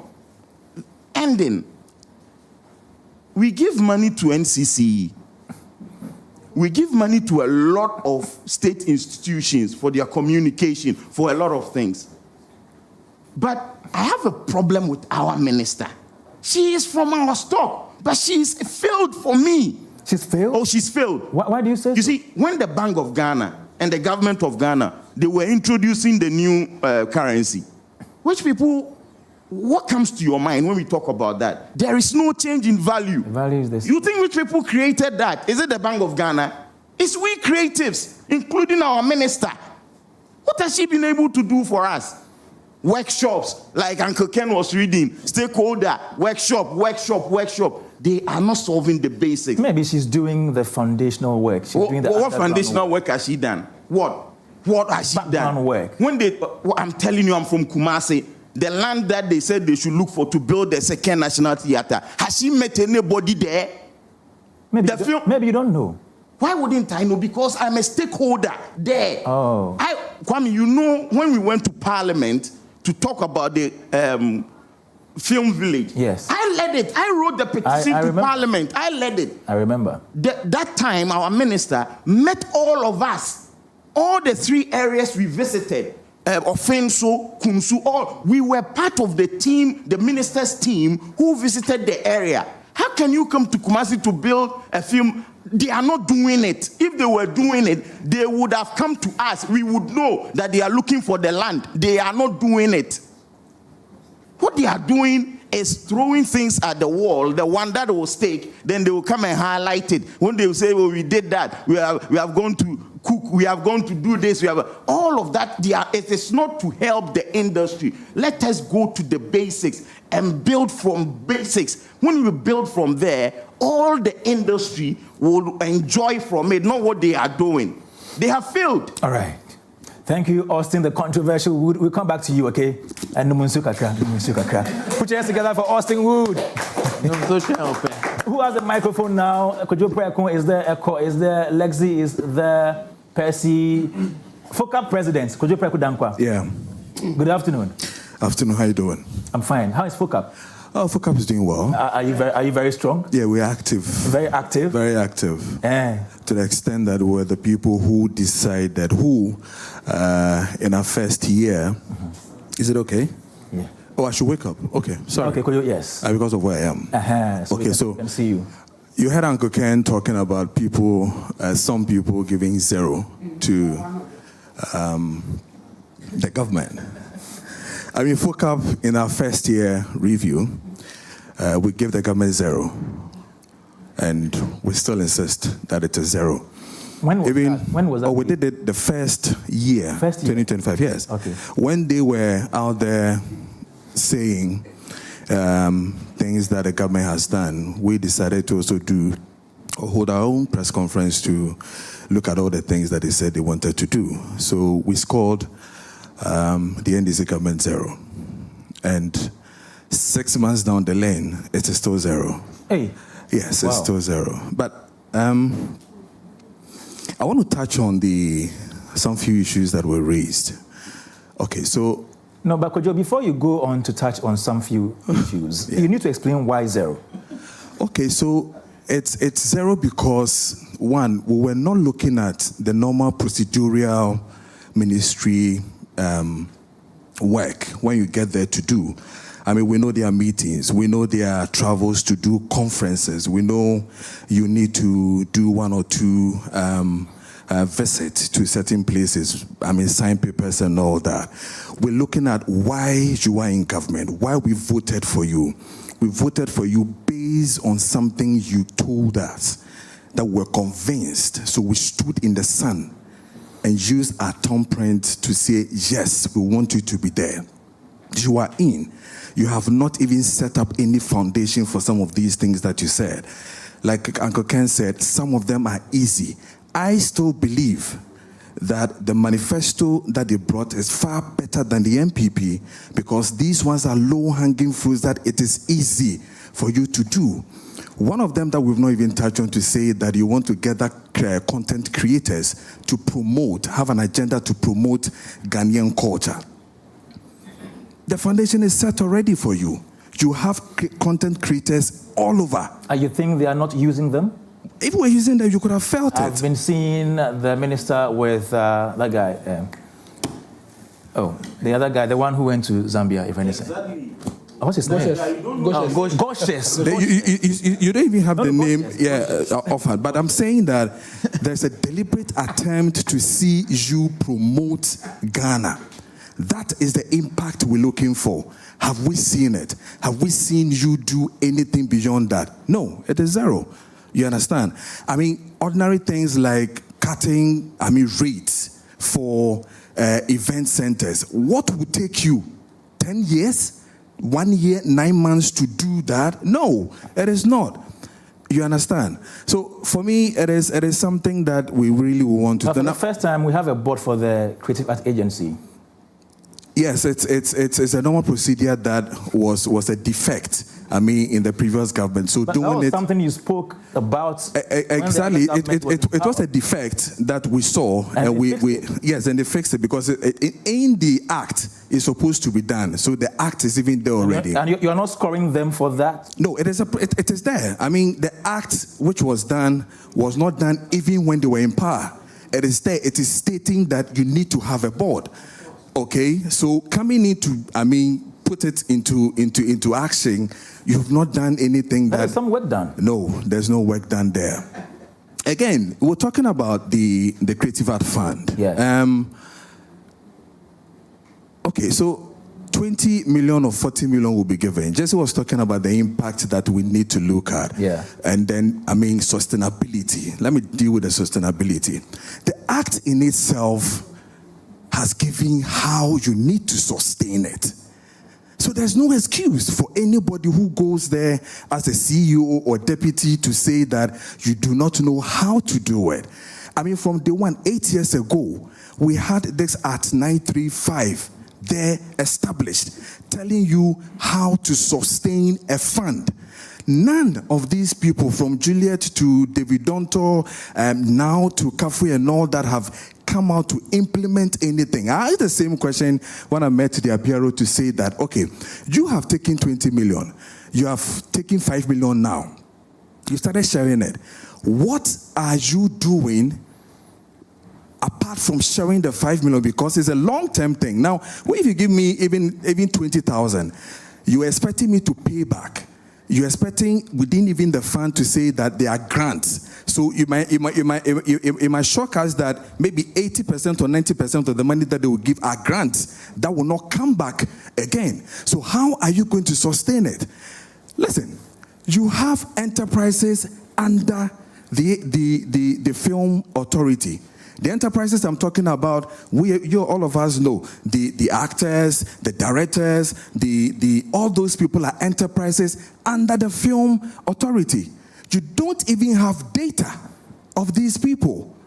You don't even know the number of enterprises you have. As against what GTA can tell you, we know how many enterprises we have. Film authority plus Creative Art Agency do not even know how many people they have under their own regime. And that for me is a big blow. So you don't even know how to even sustain. When indeed... Gideon Aikwe says they are embarking on a research to get data for... Exactly my point. So, like Uncle Ken said when somebody was asking, now, when are you going to finish this data? A year by now. And when are you going to activate what you want to really activate? So for me, the sustainability has been there since. We cried for structures from Uncle Ken's days with the when he was with is that cinematography and all that. We cried for structures. Structures has been given. So we need to know, since we have structures, things are already in place. So there's no excuse for anybody to say that we don't have any sustainability and the impact being not felt and all that. We know where to get this, unless we're saying that the people that we have picked do not know what they are supposed to do. Then we have another challenge to deal with. But also then done with the manifesto that your team came to do and all that, yes, that's a good one. Great. I think that so far as governance is on, I will not agree with the same excuse where people will say they are in using 20 months to judge them. Yes, we have to do that. Even if we didn't tell you that when you came into power, we should be giving you an excuse to say your establishment of your board and all that took 5 months to do or 6 months to do. That is not an excuse for us. We don't care about that. All that we care is that what you told that you have a time frame. President has told us that he has 4 years to deal with every matter he told us in the manifesto. So there's no excuse anywhere for you to tell me that you came in and then you took 2 years or 2 months to set up your board. Why, didn't you have it in your pocket when you were telling us that you wanted to come to power? You knew the people you wanted to put there. You didn't come to us to tell us when you didn't know the kind of people you want to put there. So it is no excuse. We'll continue to judge them as and when we have to do, because they promised us that they want to do something. And that's something that you want to do. We have it like book. We have read it. And we are waiting for you to execute all these plans. We need the foundations. Start something. And let us move on with it. Thank you. All right, thank you, Kojo Preku Dankwa, President of FOCAP. And with that, we are moving on to Emmanuel Frimpong. Yes, Emmanuel. Yes. Tourism, right? Yes. Well, tourism, printing arts, culture, all of them are basically, we all work together. You can't talk about one without talking about the other. But and for me, that is also a debate that we have to look at how we can talk about the sector without talking about the diversifications of I'm from the creative art, I'm from the, because we argue around it and it doesn't help. But first of all, let me congratulate the team for putting this together. I think the timing is right. I don't believe we are looking at the 4 years and we have to wait. No, I think we should have asked these questions long ago. And that is one of the problems that we have had. We are not asking the right questions as private sector. Your team, right from Kofi, the guy that did Kofi Addo, fantastic, to Salvador, Francis, and Mr. Agyepong made some fantastic point. And I think we need to have this engagement over and over and push government. But let me talk about one of the things that is also found in the manifesto. I had opportunity to read the manifesto of NPP, NDC, and Alan. And I think Alan had the best of manifestos when it comes to tourism. The next for me was NDC. So they had some great stuff in the manifesto. I picked just about 13 that relates to tourism, because I'm not a creative. From Alan's manifesto? No, from NDC. I'm referring to NDC. Good. I mean, their manifesto was great. If you look at the issues that they picked up and they wanted to deal with it, if they had even done just 5%, we would have gone far. Let me pick one, diversification of tourism. And I think Jerry mentioned something from there. They talked about medical tourism, educational tourism, religious tourism, gastronomy, agro-tourism, sports tourism, cultural tourism. And if you pick just this, that's a diversification of tourism, just this, and you want to delve into each one of them, you would realize that by dealing with each one of them, we will even be able to cover a lot of space. Medical tourism, he mentioned it. And I'm co-founder of Africa Medical Tourism Council. So I can tell you on authority that medical tourism, the money that we can generate by focusing on medical tourism alone will blow your mind. What are we doing? Absolutely nothing. Even trying to have a meeting with authority, with the ministry, is a challenge. For the past 3 years, we have not been able to meet them to tell them what we are doing. Right? We brought Turkish who came here. We know Turkey is into serious medical tourism. They came here, they saw some of the facilities that we have in this country. They were like, wow, you have all this and your people still travel outside. Nigeria is spending $2 billion annually on medical tourism. Just our next door neighbor. What are they going out there to do? Basic surgery that Ghana can offer. Why are we not trying to get Nigerians to come into the country for medical tourism? So as a country, we have a challenge. And the challenge is that we don't see tourism as business. So national tourism policy or plan, where is it? Where do we have it? Do we have a national tourism development policy or plan? We don't. So we talk about lack of customer service because we don't have any plan for it. How are we training frontline workers in the industry? How many are we employing in the industry? We don't have any idea. Data. We don't. And that comes back to our educational system. We have tourism courses and programs in almost all the universities that we have here. Where do they research? What do they research in? Who are the professors who are in our tourism space? What are they researching into? Our data cannot be relied on. It's a fact. It's a fact. We have to say it. If you talk to GTA, they'll give you some of the challenges that they have. So if you go deep into it, you realize that some of the information that we have, the data that we have, we can't really rely on. Lastly, there is something that we've also not paid attention to. That is a public-private partnership forum, PPPF, which by law, the ministry is supposed to organize it 4 times in a year. 4, every quarter. The whole of last year, this year, we haven't had a single one. And what is a PPF supposed to do? It's supposed to bring all of us in the industry, the private sector and the public sector together to think about the industry. If we are not doing that, if everybody is doing things in isolation, in silos, we are not going anywhere. So as a sector, the private sector must also rise up. Sometimes we blame government and we are also not doing much. Everywhere in the world where tourism has thrived, it has always been the private sector who has been pushing the government, but we don't. It is about NDC, NPP, and we ended there. I think I'll conclude here.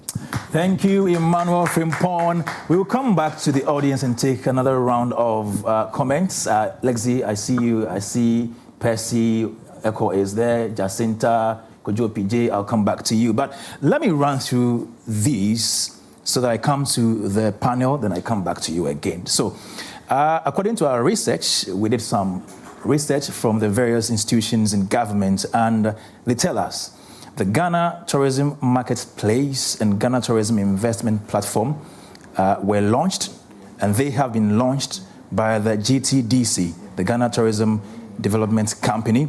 So during December 2025 festive season, the GTM recorded 76 bookings, generated more than 25,600 Ghana cedis in revenue, and had 21 live bookable services listed. And then the Accra by Night tour accounted for approximately 93% of the platform revenue. So that happened. And so he mentions Accra by Nights. That was also initiated by the GTDC's Kobe. 90% of the 21,000. Yes, on the platform. Yes. It's a monthly. Yes, it's a monthly event, if you like, yes. And then it talks about the Marine Drive project. So according to the information we had from the institutions, the government has taken steps to revive the Marine Drive tourism development project, including a stakeholder meeting in June 2025. And then recently, they also constituted a committee, I think a 17-member committee. They've been given 18 to 24 months to revive the Marine Drive project. You remember in their manifesto, they said they will revive it. So they are on their way to reviving the Marine Drive. Yes, that's and the Marine Drive project covers approximately 241 acres along Accra's coastline, stretching from Christianborg Castle to Sue towards the Arts Center. Did you say reviving? 2 years. Yes. Did you say reviving? Perhaps revive the conversation. Revival. Marine Drive, revival. It is in the manifesto. Was it dead? It was, I think the activities were on hold for some time. The project. They also mentioned that around the project. The Tanobwase Sacred Grove project has been completed and is ready for official opening to the public. Okay, and some more things they have done. Anomabo Garden of Return and Tetekwashi Cocoa Farm receive management attention. Let me get to the management attention. Yes, yes, Uncle Ken. And what happened afterwards? Attention. National Chocolate Week expanded to improve cocoa tourism. That's another thing done. And then the tourism transport innovation through fleet pool management service. That's another thing they've done. Tourism and cultural diplomacy expanded. So according to the research we did, the ministry strengthened tourism and cultural cooperation with countries including China, Greece, Russia, Jamaica, New Zealand. Let me go on. I want to lay a foundation so you can build on that. The International Heritage and Tourism Partnership strengthened. So according to them, the ministry collaborated with African World Heritage Fund and the International Center for Interpretation and Presentation of the World Heritage Site on a major workshop in Accra involving heritage professionals, policymakers and experts from 15 African countries. So let me move on. Let me come to night tours in Cape Coast and then Elmina Castles. So according to them, the Ghana Museums and Monuments Board piloted night tours at Cape Coast Castle and Elmina Castle with 2 facilities extending operating hours to 10 p.m. And this one, according to them, ties into the 24-hour economy. Yes, so we move on to, let me do some creative art stuff, okay? And then you mentioned the High Life Music and Dance inscribed on UNESCO's representative list. And this initiative, I don't think the NDC can arrogate this to themselves as their sole achievement. I think both the NDC and the MPP did some great work on that one. Yes, so I think we need to give them the credit for that, both regimes. Let's talk about Ghanaian language promotion strengthened. So the Bureau of Ghana Languages organized a Ghana Languages Dialogue to promote the use of Ghanaian languages because according to the manifesto, they were going to improve the identity. So this is part of the identity promotion. The ministry and the BGL launched the orthography of a Hanta language. Is the Bureau an agency under? Yeah. Yes, it is. It is. It is. Yeah, it is. And so now the Ahanta language has orthography. It is now written. Yes, and the Ghana Languages Festival was held as well. Languages Festival. And you didn't hear of it. Okay. Let's talk about other things. NAFAC.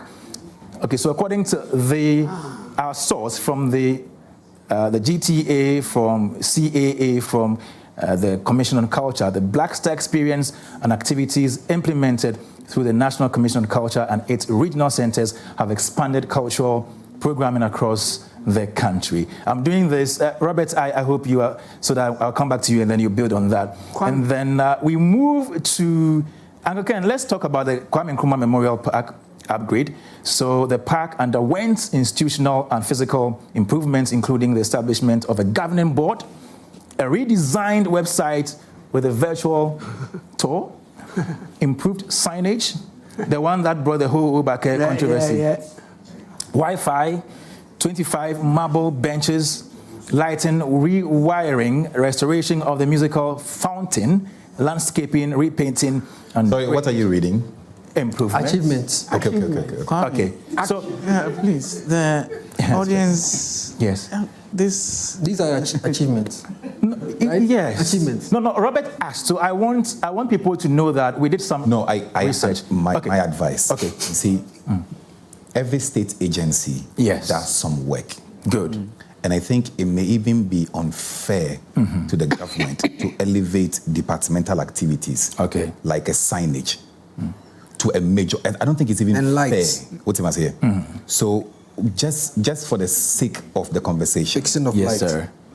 Do you know what I'm saying? Like putting a signage there, it's a standard departmental things. Okay. Because if you elevate it to a level of an achievement, then you may open it to a ridicule. But until if you can, me, I'm only saying with the greatest of respect. Okay, maybe let's not like call a them website. Achievements. So because they are, in my view, they are hygiene issues. Yeah. And then they are major policy intervention issues. Right. Otherwise, it So will you don't look want somewhere. him to No, I'm just go saying on. that it's true. And nobody is saying the agencies are not working. They are working. No, so you just don't want Kwame to carry on. Oh, let me I'm saying that carry on, but be mindful of what you are listing. You should eliminate something. Like as an example, when you say GTDC launch new products, Accra by night and things. Yeah. I mean, those were innovations that I sat with him in a studio like this and he discussed. The numbers may look small, but it has potential. Okay. Oh, so, but when you digress into a sign, no, it's not fair to them. But they listen. No, that was the information we had from them, so I'm just presenting it to you. Let me continue with creative arts. Oh yes, we asked them to send in, and so I'm just presenting what they sent. Yes. Creative Art Agency operationalized and revitalized. The Creative Art Agency underwent operational revitalization in 2025 with a focus on stakeholder engagement, institutionalizing, rebuilding sector activation. Okay, I want to do a few of the creative arts so that do plenty. We don't sound tourism culture biased. Okay. Nationwide registration and licensing of creative practitioners being prepared. So the Creative Art Agency is undertaking nationwide stakeholder consultations preparing to undertake. Yes, ahead of the rollout of registration and licensing of creative practitioners under Act 1048. And then a 20 million allocation. Okay, they mentioned that as well. We talk about, so basically these are some of the things listed. The film fund is also mentioned here. And then National Theatre Strategic Plan developed. So there is a plan from 2026 to 2030 for the National Theatre to guide the institution's operations and contribution to the tourism, culture, and creative arts sector. That has been done. And then National Theatre receives lighting and sound equipment from a German theatre group. Congratulations. Okay. For a 40-foot container of lighting and sound equipment to the National Theatre. Yes, and all right. Okay, so let me come to the panel to take your reaction from the comments made by our friends on the other side, and then the things done. Let me not use achievements if you like. Let me start with Olele Salvador. Let me hear you. Kwame, I think you forgot to add that we were also promised a dedicated TV channel. Yeah, the DTT. Yes. And unfortunately, that also has not been. But you guys spoke against it. I listened to almost every radio discussion, and they say it wasn't. No, but that's what they told us. I mean, anyways, but I'm just chipping in. I think Kwame, even with telling us what are supposed to have been achievements. Yeah. One thing clearly stands out, and that is it's a lot of talk. I think it's a lot of for us in the creative arts and tourism space. It still feels like an election year to us because it's a lot of we are engaging stakeholders. We are about to roll this out. The conversations that are being had today and the conversations that were had in 2024 are no different. For me, they are no different. It's like it feels like after I'm now going to reinvest my confidence in a government to pretty much activate some of these desires, and I feel like it's a sad thing. I'm trying to be very charitable and not be too harsh because, like Uncle Ken said, we just in 20 months. So, but it's disgraceful. It's unfortunate. You couldn't even finish.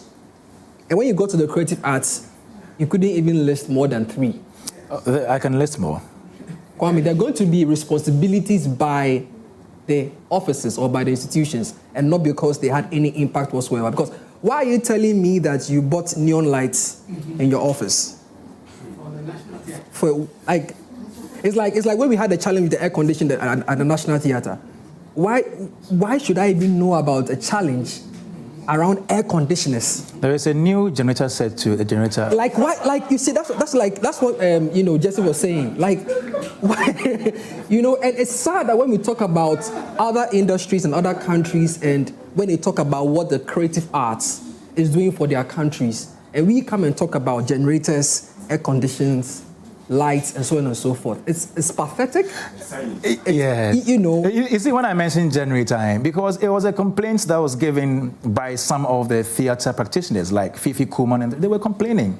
So now we need to let people know, because they came on ready to talk about it. What were they complaining about? The generators said they need to bring their own genset when they were having. But now they have it, so. Jesse.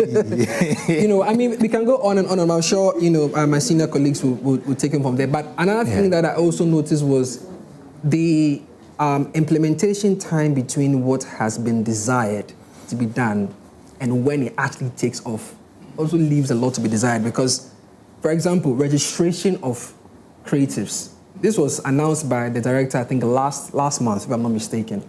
Right? He announced it in June. We are in August.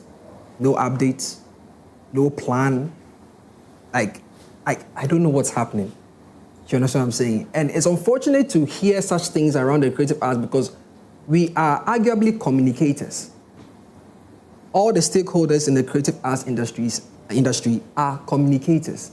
So communication shouldn't even be a problem when it comes to telling us what is going on. I'm talking about being PR, for example. That should even tell you the sickness around the country's PR.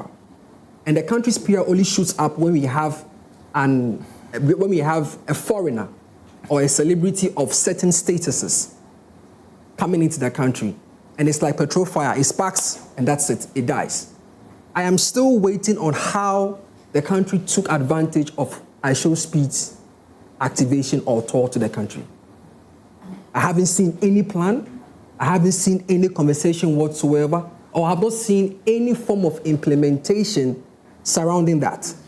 Because you would think that would then lead into the content creator, what do you call it, a manifesto or promise. Yeah. You know, because iShowSpeed, it's a content creator.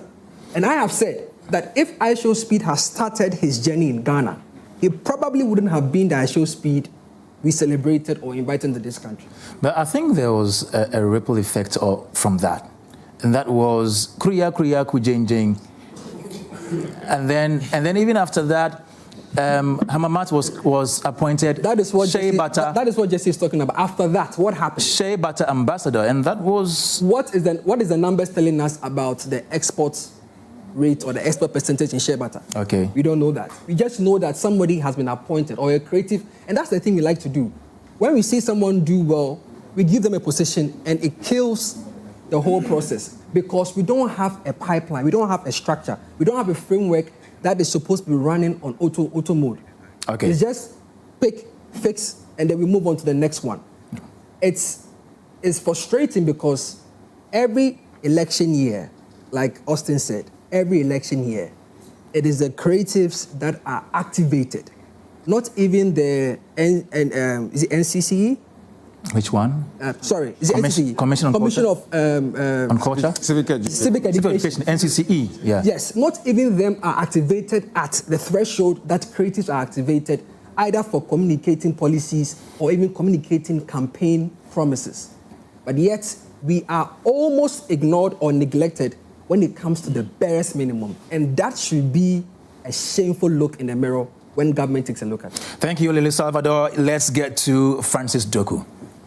Okay, let me start with what Austin said about, tourism and the fact that when conversations are had, mostly we focus on tourism instead of creative. For me, I don't see the difference, really, because I think that tourism is expressed in many ways. And one of the ways is how creative art supports what tourism is. Otherwise, what's tourism?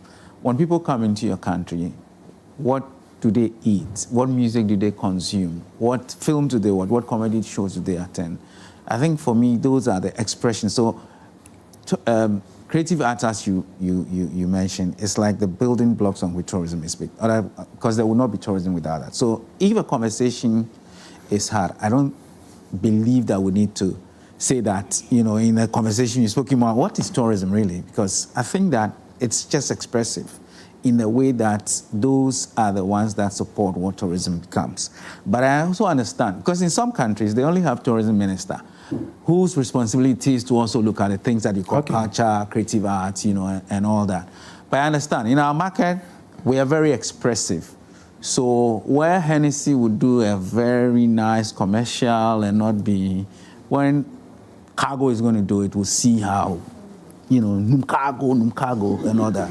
But so I just understand that in our market, we want to really say that the minister is responsible for tourism, culture, and creative art before we know that that's happening. So yeah, I get it. But I think that when the conversation is being had, tourism is where the numbers are expressed. Because if we're going to report to UN tourism, for example, we will not say that this, and that, because all is put together as tourism and expressed to them. So we shouldn't be too hard on saying that those conversations might be had in the way that it is. That's one.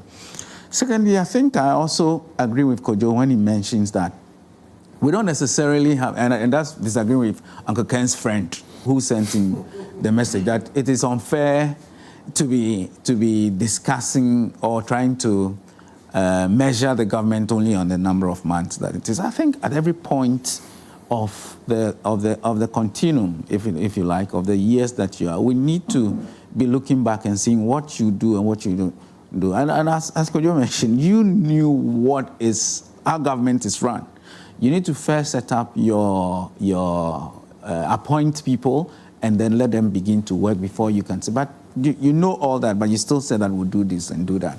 But again, it comes back to what Jesse said about the three areas that you're looking at. First of all, what is the short term, what is the medium term, what is the long term? What are the things that should have been done up to now? Because we or anybody, any citizen who voted can say that, well, you said you do this. And it is the government or the spokespeople for the government also to say that, well, we have 4 years. We didn't tell you that we'll do it in the first year and all that. It is theirs to say, but we can also ask our questions and say that you mentioned that you do this. For instance, you said you build the second national theater in Kumasi. Have you acquired a land at this stage? If you haven't, what is preventing you? And all that. So I think it's very important that at every point, because governments even say that in 100 days we'll do this. Right. 100 days is not 4 years. Mm-hmm. It's still within the time. So I think at every point of the way, I don't think it is fair to people who have voted to say that it is not fair to judge a government because it's only 19 or 18 months. I think we can at every point of the way. I also want to touch on something I've forgotten. To some of the promises. No, they are politicians. They won't give timelines. Because once they... Because then that makes it difficult. It's not difficult, Anglican. We can always ask them that you said that you met people at the AH Hotel and said, we'll do this, we'll do that. You didn't give timelines. It didn't mean the reason why we should ask you that. Why haven't you done this? Because you didn't tell us that you do that within this period of time. So I don't think it's unfair to ask those questions because they didn't give timelines. They have 4 years. They said, we'll do this, we'll do that. Now we're looking at the 4 years, and it's almost half of that already. So the question would be that those things that are hard things you said you do, is it possible for you to do it with the remaining time? I think that's where the question comes in. And as Jesse said, sometimes even some of the projects, they go beyond the years that you said you're 7. Some of them could go maybe 8 years, 16 years, 12 years and all that. But we need to see what you're doing, towards that. And then some of the things also, I think for me, one of the key things that I had hoped that would happen, and if, as Jesse said, we're doing resetting, as it were, is the Marine Drive, project. Some of the big ticket things like the Marine Drive project. I hear you when you say that a new committee has been formed. Technical committee, and given 18 to 24 months. Yeah. That's 2 years. So within that time, what are we going to see? Because we know this Marine Drive thing has been going on for some time. Mm-hmm. There was even sword that was cut. That was in 2017. 2017, sword cutting, and we're supposed to have been completed within 10-year period. Absolutely, but we needed to see things that are... There was a time when they were going to move the people at the art center to Kaukudi. Yeah. That has not been done, right? Because if they did not move them, then they can't begin to... So for me, it's a bit worrying that it is now that we've set a technical committee again on something that we have done a lot of work. I mean, when you say a lot of work, doesn't mean just this government, but over the years, the previous Mahama government, the Nana Akufo-Addo government for 8 years, and then here. I think it is important, in my view, that government should continue. Yeah. You know, otherwise we just chop and change. It is one of the reasons why people say it's too short a time to be judging, you know, the government. Because in some markets, Kwame, you don't come to, a new government doesn't come before they appoint, say, a CEO of, say, the tourism authority. Because I know, for instance, in Botswana and other markets, the head of the company is given a contract. And the contract doesn't end because the government ended. You know, and so you see that things will continue even when a new government is. They won't come here. Once an election is had, you need to pack your things before a new government comes, because definitely you will go. But if we get to a point where we become a bit more mature and understand that people work because they have expertise, they have knowledge, and they can work, not because they wear a particular color. And so if a government comes, they don't necessarily just have to pack their things and go. Maybe they can work for some time. If their contract ends or a new board comes and board says that we've assessed you, we think that we need someone else who can do it. That's different. Francis, here, don't you think this stems from the fact that our Constitution gives the president too many powers of appointments? The president appoints virtually across board of this country, and that's part of the delay. I agree totally, and I have said, I think if we want to be serious, we need to take that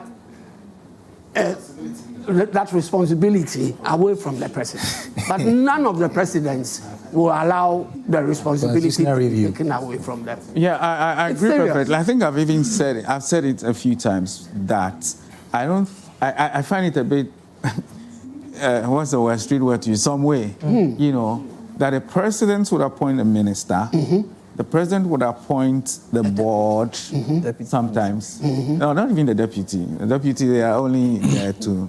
You don't like them, eh? So they are only there to be there. They don't do much. I mean, most deputies will tell you it's everything the minister. But in terms of the corporate governance, the president will appoint the minister, sometimes even the board, then appoints the CEO. Exactly. Even to a point sometimes of even appointing the spokesperson, the PRO.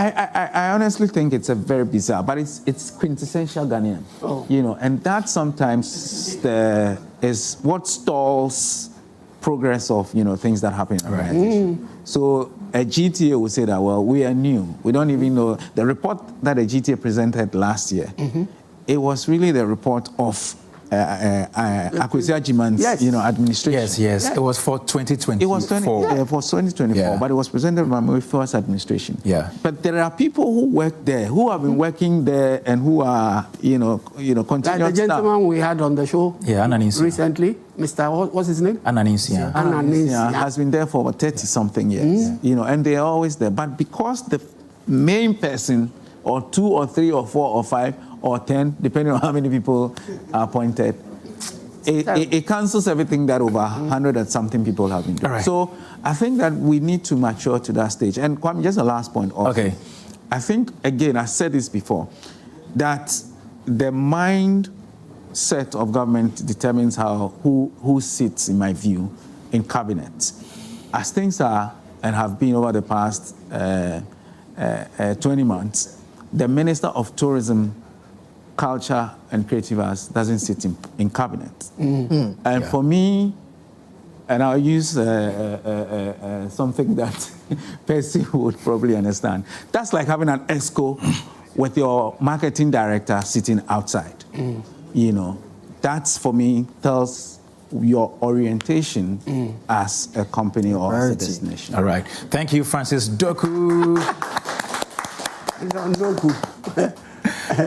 Uncle Ken. Yes. Yes, sir.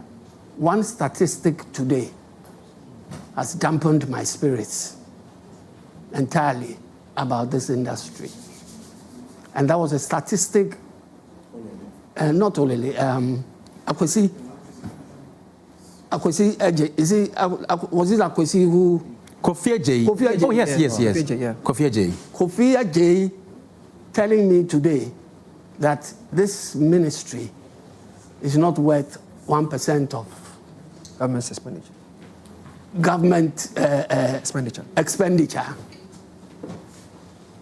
Tells me why we are where we are. A whole ministry not worth that. So how are we going to fund most of the promises that were made? This is why we don't get the promises. We don't get anything out of the promises. In your submission, you mentioned NAFAC. What has happened to NAFAC? NAFAC? It will be, revival of NAFAC. And NAFAC, if it was going to happen, would have happened by now, July thereabouts, as well as Panafest. They are two glorious, that the Black Star experience could have heralded and put across, but none of that has happened. You see, you were reading achievements. I was reading material we got from our research. No, I'm not saying it came from you. I'm saying it came from the agencies. Okay. Plenty, and everybody was like, what's going on? Jesse even had to beg you to protect to protect the integrity of the agencies that were putting out such information. Because everybody here is just amazed at what was being read. And like Kojo said, if the government had, within this first year, decided to touch things that were tangible and easy to do, everybody would have been able to list those achievements and say, when they came, they tackled the amphitheaters. I'm not cutting you, but information here says that NAFAC is slated to take place in November 2026 in the Volta region. In the Volta region? Yes, please. Oh, okay. Thank you for the information. Yeah. The amphitheaters, someone mentioned, I think it was Austin, who was looking at huge venues for conventions and for convention centers for large scale, gatherings. I would not. That was you, huh? Okay, and he also mentioned it. We have a convention center at the trade fair site being constructed. 20,000 seater. And it was part of funding was by another government. Which government was it? Another country. So it was a 50-50 partnership thing between Ghana and it was progressing well. In the president's thing, you read something about he also talking about a new convention center to build outside Accra that would host, concerts, meetings, and stuff of that nature. Some of these things, if they were continued, would have been visible for people to praise and say, at least within the first year that the government came in, this is what they've been able to do. It was in partnership with Singapore, yes. Yeah. And that is my worry. Francis was saying this too, that the government should be seen as a continuum. Yeah. And so things that were started before, look at the amphitheaters? I've mentioned the amphitheaters already. Okay. The Creative Arts School. Now there is this thing about, that school is under the Ministry of Education. We don't know, but it is the Creative Arts School. Yeah. That's what was put in our minds. Yeah. So even if it is under the Ministry of Education, I think it would have been proper for the leaders of the ministry to have gone ahead to ask about that and claim credit for even getting it started. It would have been nice. But here we are. An employee of the government ridicules the idea, and since then, we haven't heard anything about it. These are some of the things that I feel that if they are done, then you can be telling us about the other plans that you have. But if the things we see physically as easy to do are not being done, and then you come to sit there and you read out this treatise to me, I will just sit here and just say, exactly. So, Kwame, I think we have a serious problem, and the engagements with the ministry heads should happen so that they listen to some of us and pick some of these ideas. You know, every time we try to halt projects started by somebody else to initiate ours, who loses? It's the country as a whole who will lose. Thank you. Thank you, Uncle Ken. Uncle Ken, for your information, Manifesto 2026 took place in Ghana from July 23 to August 3. Location, Cape Coast, Accra. When? July 23 to August 3. This year? Yes, please. How? And did you hear about it? Because you, of all people, if you had heard about it, didn't hear about it, then you will have posted something about those two. That festival. Thank you very much, Uncle Ken. Showbiz Roundtable, and we're still here talking about the government's performance in our sector, tourism, culture, and creative arts. Let me tell you about High Five Choco Malt. Uncle Ken took a sip of that, not a sip, he took a cup of that, and that is why he's so energized and High Five Choco Malt. In Tunisia, I'm on High Five. Okay, so get your High Five Choco Malt now. And let me also remind you that MTN is celebrating 30 years of operating in Ghana, and you need to get into the draw to win amazing prizes. You can win more than 10 million Ghana cedis and also stand a chance of winning a brand new Toyota Land Cruiser Prado and other unforgettable prizes. Now, MTN says that those of you who have been borrowing, as for the borrowing, India, when it gets to the crunch, you will borrow. But please, when you borrow, pay so that they can get money to lend to others as well. Let me get to Jesse now. Jesse, you have the platform. Thank you. So I'll touch on bits of pieces, and I'm not sure. Maybe I should just start with Francis Doku. All right. So the point he made about the cabinet ministers is correct. But here's a dreaded but. We know that constitutionally, the cabinet has a representation. The president, the vice president, and a minimum of 10, a maximum of 19.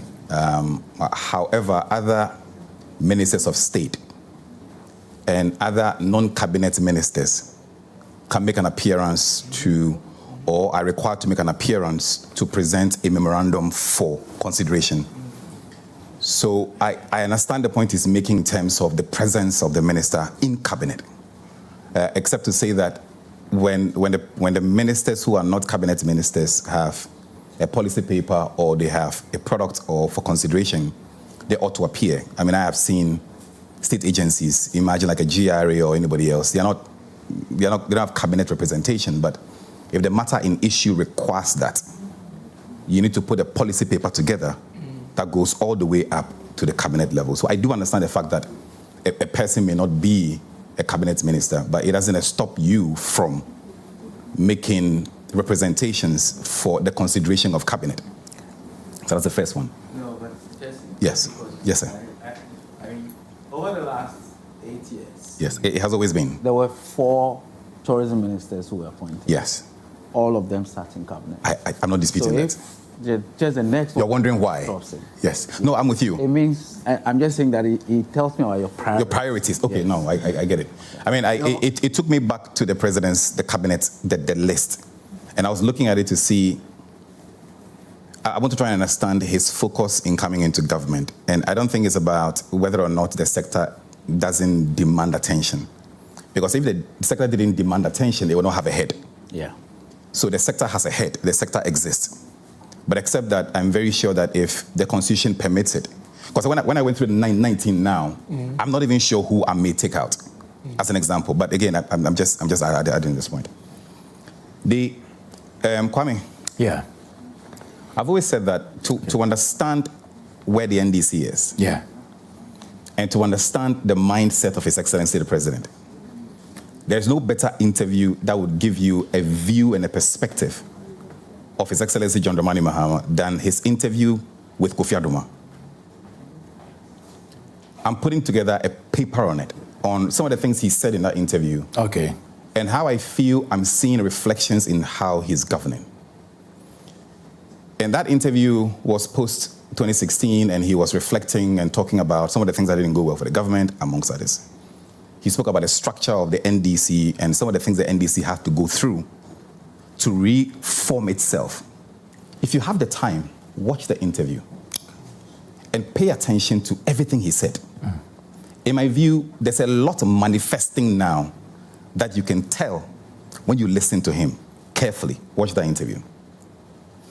In that interview, one of the things that he said was he doesn't think they underperformed per se in 2016. But he felt that the communications front of the government broke. And there are times in government that you become so irritating that nobody even hears you anymore.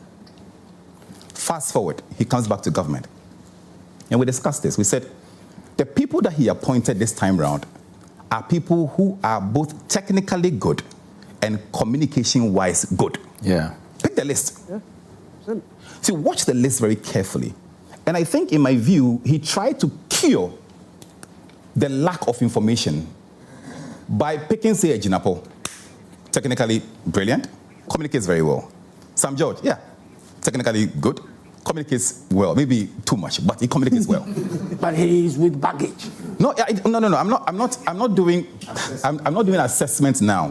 But I'm saying always go back to the foundation and track the people. All right. Keep it. Haruna Idrisu, technical, communicates well. Pick any of them. So I think, in my view, one of my biggest hope was that when you have a sector minister who's so experienced in the space, who's an actor in the space, she would come with carrying all of you along the journey. My only hope and wish is maybe post today, we would see that reflection. Because again, if I go back to John Mahama's interview, His Excellency John Mahama's interview, he was clear in his mind on the power of communication. Watch that interview very well. Okay. Number two, you should watch the interview of, it's a Bozoma St. John. Yeah. She did an interview on the podcast, I think 045 or so. Yeah. See, listen to how she tried to posit the commercial value of year of return. Pick a government's bureaucratic, dogmatic policy prescription and converted it into a consumer need. This interview was last week. Or last 2 weeks. Last 2 weeks. The interview? Yes. The very recent. It's a very recent one. Yeah. Sorry? 154, yes. 154? It was 154, zero NE. With the two hosts? Yeah, with the two hosts. Yeah, 154. Watch it very carefully. So I think, in my view, she took my attention to the fact that you may have a problem and a policy, but the average Ghanaian or the consumer you are hoping for may not understand. Until you move away from policies and treat the Ghanaian as a consumer, a good product may not sell. Pick the GTDC product, the night market. I think it's a brilliant thing. But I'm not feeling a strong sense of consumer attachment to it.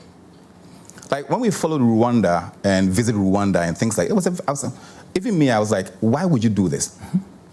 But it gets you to pay attention. Yeah. And when you pay attention, they say, we have a good economy. You pay attention, they say, we are safe.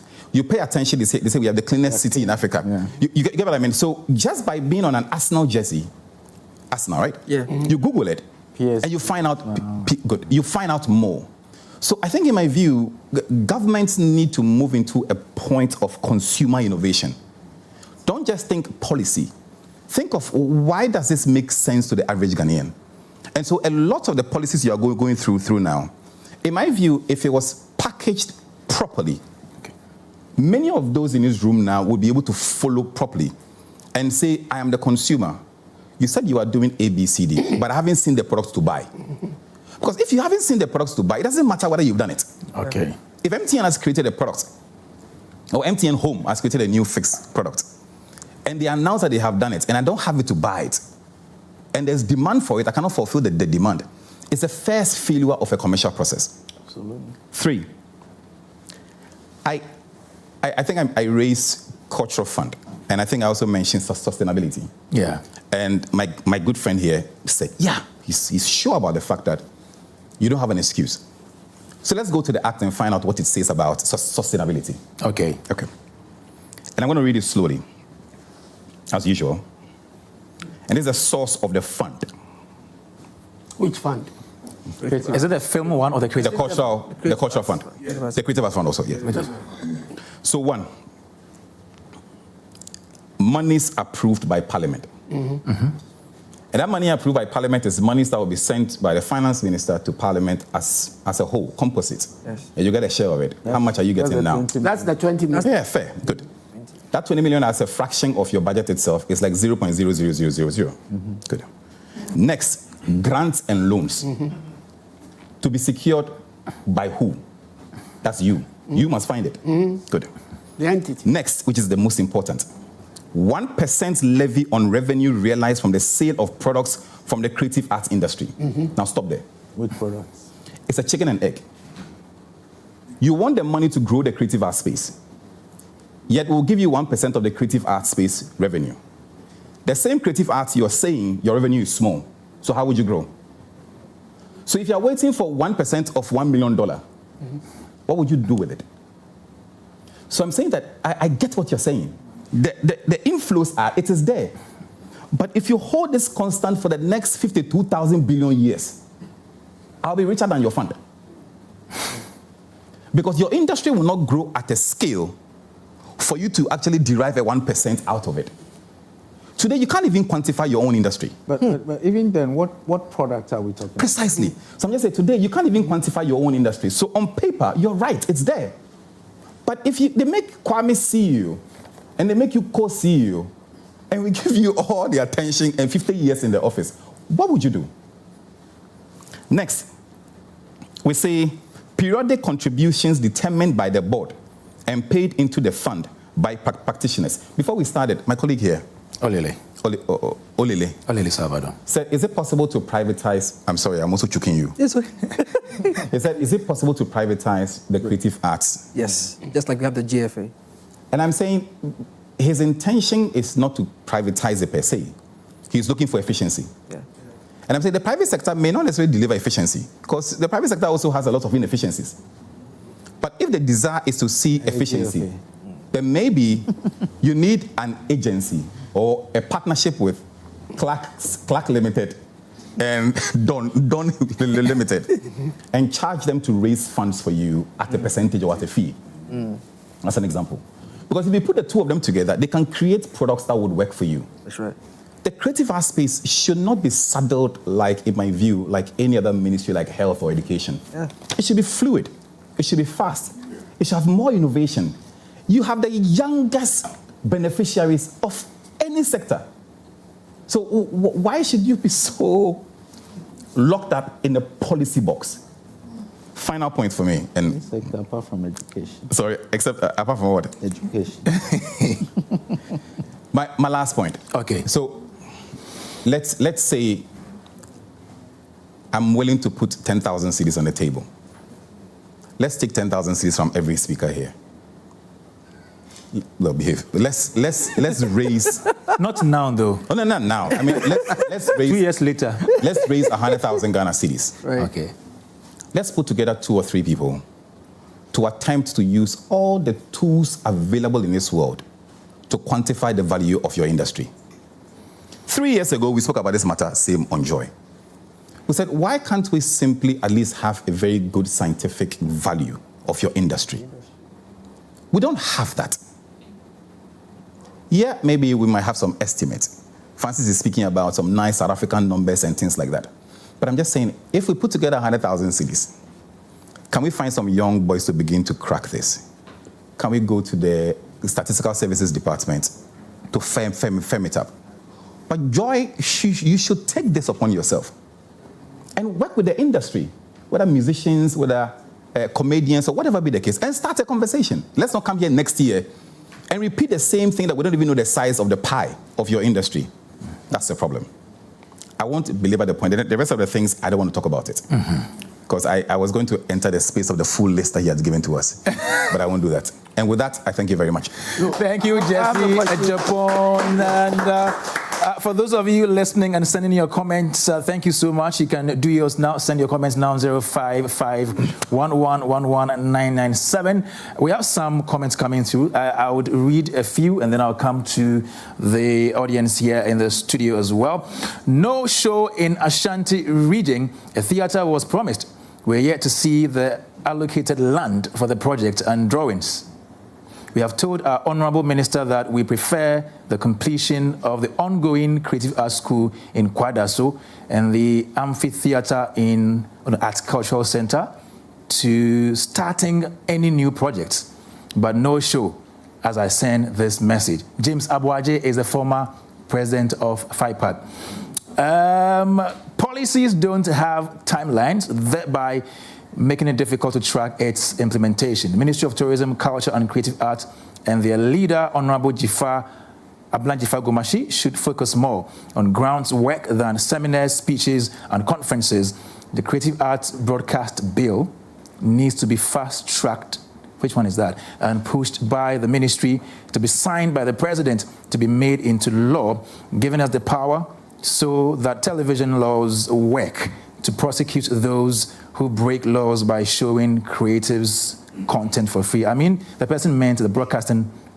Yes, not creative art broadcasting. And then finally, digital structures and systems need to be built nationwide by the government to track and collect royalties for creators. The ministry should push for budget for that. This one is coming from Isaac Kofi Arthur Tema.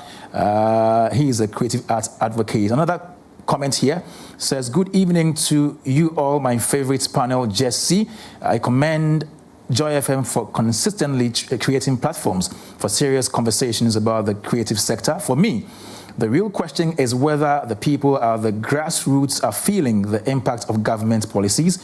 What has changed for the young creative trying to survive? Ajua from Koko Mlimli.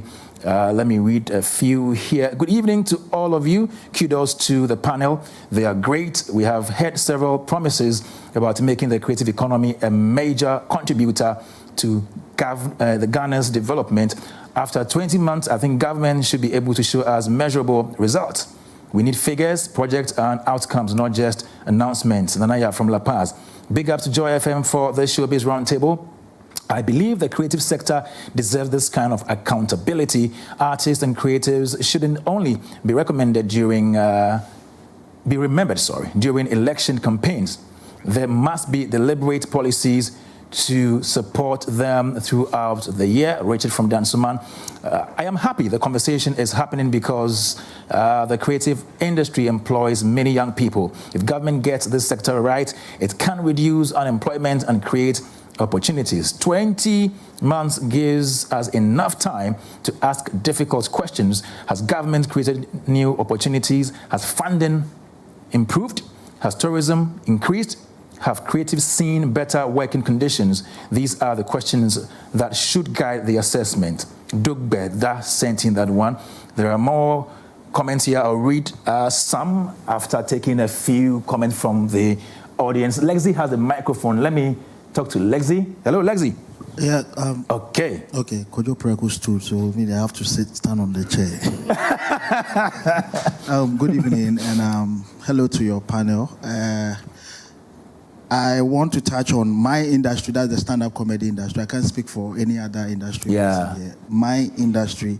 And every time you guys call us, I don't want to even start with the government. I want to start with a problem I've realized since I came here. Okay. I realized that you invited stand-up comedians, we showed up, and all through the conversation, it is just recently, I mean, not too long ago, that he mentioned stand-up comedians. And you guys are just moving out. Even when you go to the question time, you asked everybody, go to our turn. You are like, I'm going for a commercial break. When I come back, and the industry is fighting over a small fraction of what the government allocate to us. And even in that small fraction, stand-up comedy, we are not even recognized. And I'm not saying this because I'm begging to be recognized. This is an industry that just last year, we had about 50 top-tier events that recorded thousands of people showing up. Yeah. And all these places, UPSA, I can hit my chest and say, most of your top musicians that you people throw so much weight. Most of our top musicians, they cannot even fill the auditorium. But we've been able to do that so many times. And we are paying taxes on every event we do, 21% of that. So even if you say like 2,000 people show up and we are recording about 200,000 Ghana cedis. Do the math. And that show happens every month. That's what we do. So I'm saying that when it comes to conversations like that, let's not trivialize stand-up comedy like, oh, it's just a small fraction. In fact, currently, I can boldly hit my chest and say, we contribute a lot to the tax basket than even movies. But we've been sitting and we've been deliberating about movie, and we don't even talk about stand-up comedy. And sitting here as an act in the stand-up comedy, it hurts. Now, coming back to what we are discussing. The last MPP regime, the government, I'm not here to do partisan this thing. Whoever is listening should look at it through the political lenses. I remember I drew the attention of one of the execs that every time they talk about this entertainment industry, they try to trivialize stand-up comedy. The minute I mentioned it to him, he drew the attention of the GTA boss, then Mr. Akufo-Addo.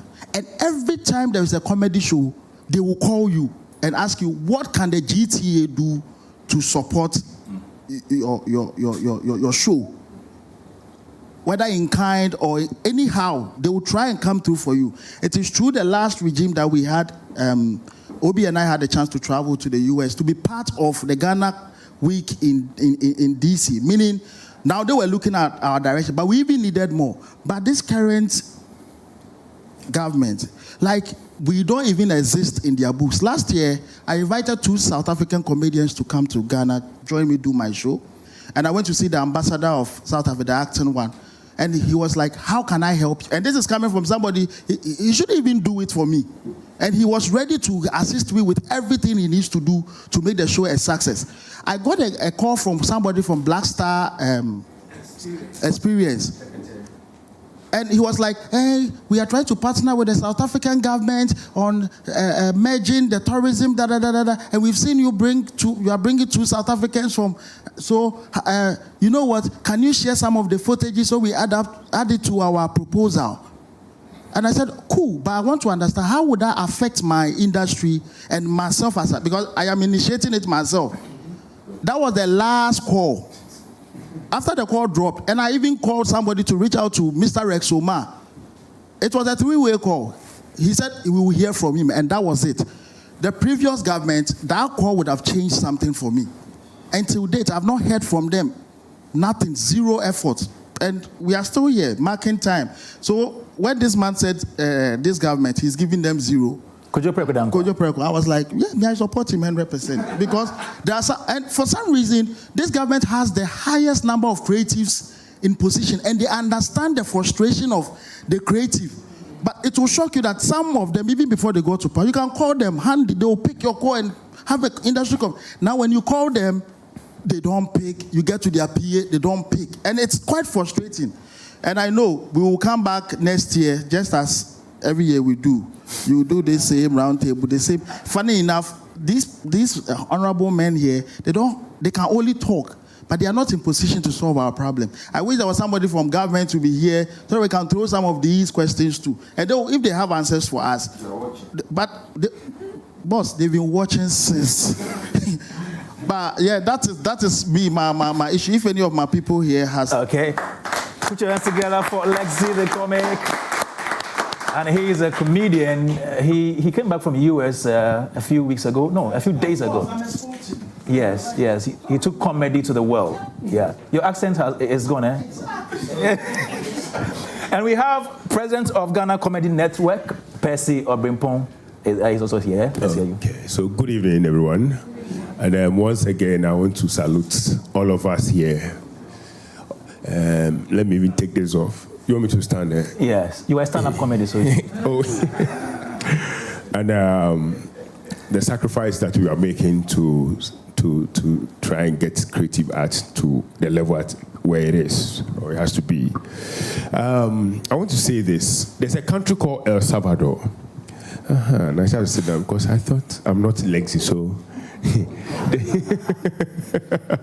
There's a country called El Salvador. It used to be called, is it City of Murder, or Country of Murder, or even City of Death.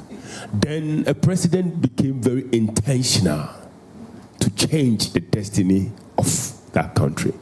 What I've realized is that all government that come around to pass, who comes and leave, they are not intentional. Look, we are saying all the ideas here. If the leaders will not be intentional, even if we go and pray, kabal, dodo, brosi, break loose, nothing will change. We are praying and hoping, and we want them to know that they need to be intentional. Because we have solid ideas. At first state, I do an event with a department in Legon, a Greek department, and I see and I hear ideas, projects, and stuff. And one day I told them, if you guys do not get yourself in government, all these things will not bring nothing. Because these are solid ideas. But yet, Ghana still do not have enough food. The same way, all the ideas are there. But yet, government is not intentional. And it's so sad that, and I'm wearing black and I have to wear black. Even though I'm coming from my late sister's funeral, Beverly Afaglo, may her soul rest in peace. She's been one of us. And we want to support the husband also, who is also my senior in Presec. And we are in destitute. Is that a word to use? Because, look, there was some time that something happened in Zimbabwe. One of ours, as in Ghanaian, wanted to do something there in Zimbabwe. And they were going to the mineral, whatever. And I was told that the concession belongs to the security system. Now I'm asking myself, if it's even finance, look at those who are doing Galamsey. When they start, when the shortest possible, they are driving F-150. They are driving that, they are building that. If government is intentional, and I was telling this to someone, government can have a concession for health, have a concession for education, have a concession for creative industry, and it will build us to the next level. Yet what do? An industry that is handling like over thousands of people.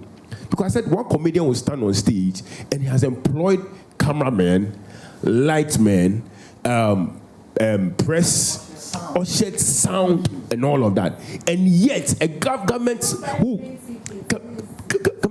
tourism, pull back plane tickets, and government who is making noise that we want to create employment. We want to create employment.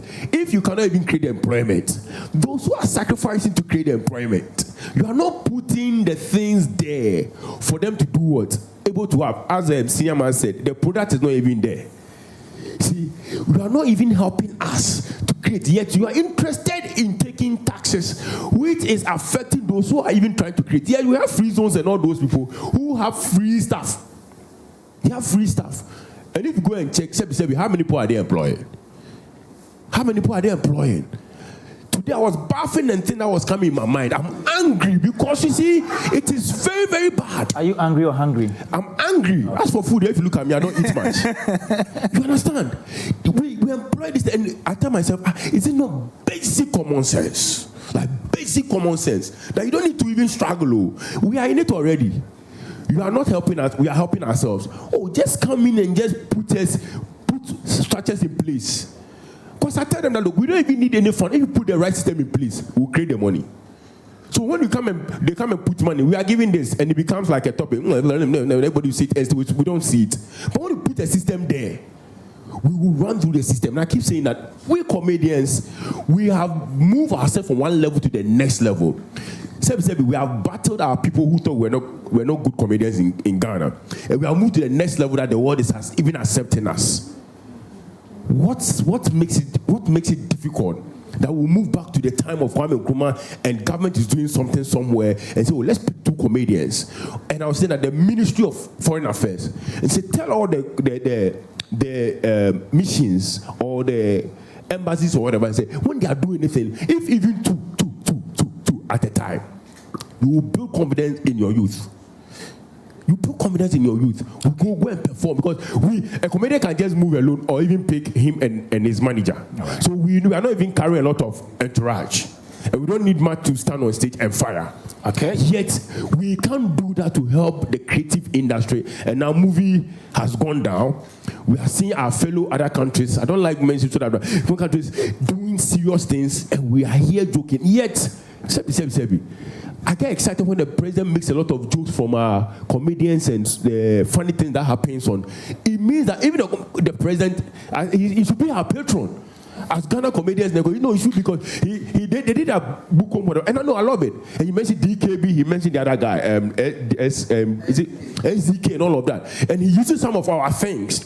So do that. How come they can't be intentional and say, look, let's do this for comedians, let's do this for musicians, let's do this for that, let's do, because even the guy in the northern region, not the musician, the arts guy. Yes, like one person. When it comes to art, one person does a lot of things. Look at him. Go and take a train, movie there fix, take aeroplanes, movie there fix, and now it has become a place that people will travel and come and see. And yet, government and leadership said they are not seeing it, and the people that they have selected them, who are part of us, maybe they are just there for fun. Okay, maybe just like a cliche. May the Lord be with us. Amen. All right, I think we will take.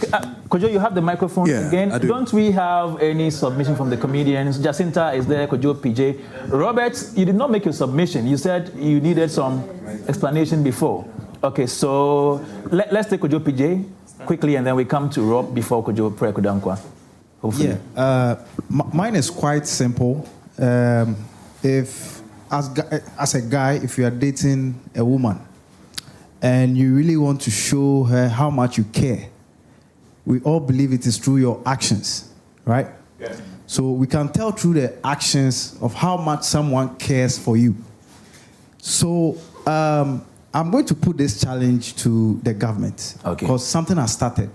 A few of us creatives met concerning the tax issue that we've been complaining about. Yeah. And we are presenting a document to them so that they look through it. What we are pushing for is a waiver for them to give us a period for creatives to build ourselves to the level where they can now tax us. Because right now, if you are taxing any creative, what are you taking? And I speak for my fellow comedians here. We do shows and then you finish and GRA is banging on your door trying to take the debt that you owe. They are taking from the debt that you owe. Yeah. So we'll be banging on their door very soon with that document. And if they really care about us, they should show through their actions and then accept this document and do something for us. So that next round table, when we come here, we will shower the praises of how much care they've shown to us. Please. Could you please let Robert do his submission, then I come to you. Yes, Robert. Right. So now that you heard everything, including... Sure. Thank you. Let me quickly chip in on the conversation that he's raised with respect to the VAT, the tax component. Yes, so it so happened that there was going to be a tax review, and somehow, some way, they reached out, quote unquote, to the people within the space. And unfortunately, the feedback was that we didn't attend. And so when we did not attend, they went ahead, and that is the result of the tax reform, that the information that came out was supposed to have been part of it. And so we had another session recently from events organizers' perspective, and they made us aware that that was what happened. And then we explained that, I'm sorry, but who did you call, and how come those who have been paying tax to you over the period, that information didn't come to their doorstep? Before we realized that somehow, some way, there was a communication break, and so we missed out on that. And so the conversation now is, we as a people need to be able to rise up and be able to make our case. But really, this conversation about tax is about indirect tax, and the fact that for as long as somebody's purchasing tickets, there's a component that you are supposed to collect on behalf of the government and give out. So it's a conversation that we need to be able to have around the entire tax system and see whether or not people of what we are doing in terms of the creative, and whether or not we need to have like a flat rate and all of that, taking key lessons from what is happening in other sectors, even in Ghana and elsewhere in other parts of Africa, so to say. So that's where the conversation is. So I'm happy we are talking about it, but I think it runs a bit deeper because we had a longer conversation about it. The second one has to do with, I've listened to everything, and I think that the PR machinery, as a matter of fact, it has to be one of the priorities that government focuses on. And this, I'm not referring to when you do something, then you inform. Even let's take it a notch higher. Let's have a tracker. A tracker that basically says these are the things that's under the various elements in terms of tourism, arts, culture, whatsoever. These are the things that have been promised. And then give us a status info on each one of them. This one started, yes, no. What is happening? Okay, so being achieved or has been achieved, or this is the state, that kind of stuff. So that it makes it easier for the media to be able to pick information and have these celebrations going on meaningfully. The reason is because I think that with respect to the various sectors that we have, the people with the microphone, that is us. We have the microphone, and if one person tweets, that's enough. It will become a conversation throughout the week. And so we have the microphone, we have the attention of the people, and so it is important for these info to be available in such a way that we don't struggle to get it. We don't even need to knock on doors. If it's available at one place that we can just track, it makes it easier for us to be able to get information about what is happening within our space. And I think that the government will need to do that, because we are here right now, and then that kind of information would really be helpful. Let's be clear, don't put signage on the tracker. No Obake. Otherwise, you have to give the rest there. All right, so I also looked at a 2026 budget. And one of the things that I found, which was not necessarily captured under the creative arts sector, has to do with the satellite accounts. But it wasn't just for tourism. It was also to understand the contribution of the creative economy as a whole to GDP. And for me, it's one of the biggest things that the budget mentioned, because of the level of acknowledgement that is there, and the fact that they wanted to work with Ghana Statistical Service, and all of that. So that particular provision that has been made and announced in there is huge. Why? Because it addresses the fundamental problem of our contribution, data, which also comes with the knowledge of how many people are employed, and then therefore how much government should give to us, because we saw the figure in terms of how much they are spending, and it's low. It's it's nothing to write home about, but and so to correct that, this has been put in place, and I'm just thinking, are the agencies running with it? Because if budget allocation, if it's mentioned in the budget, then it means that at this point we should be able to get some meaningful information on what is happening in the space with respect to this. But the question is, but the challenge now is I don't really know if anything. So I was hoping that maybe if we had a rep here, I could probably get into that particular space by asking questions about it. But unfortunately, we don't have that. Then, again, creative arts economy, consistently evolving. We are here discussing promises from 2 years ago. And there are new things happening in our space that we need strategy to be able to take advantage of the trends and what is happening and what's about to happen. And yet the things that were promised in the past, which are based on insights from the past, we are discussing whether they've been executed or not. And I'm just wondering how prepared we are to be able to give a competitive advantage to the people within our space. So, because I don't think that should be enough, we need to be able to focus on more things that are actually happening within our space. And one of those things, IP.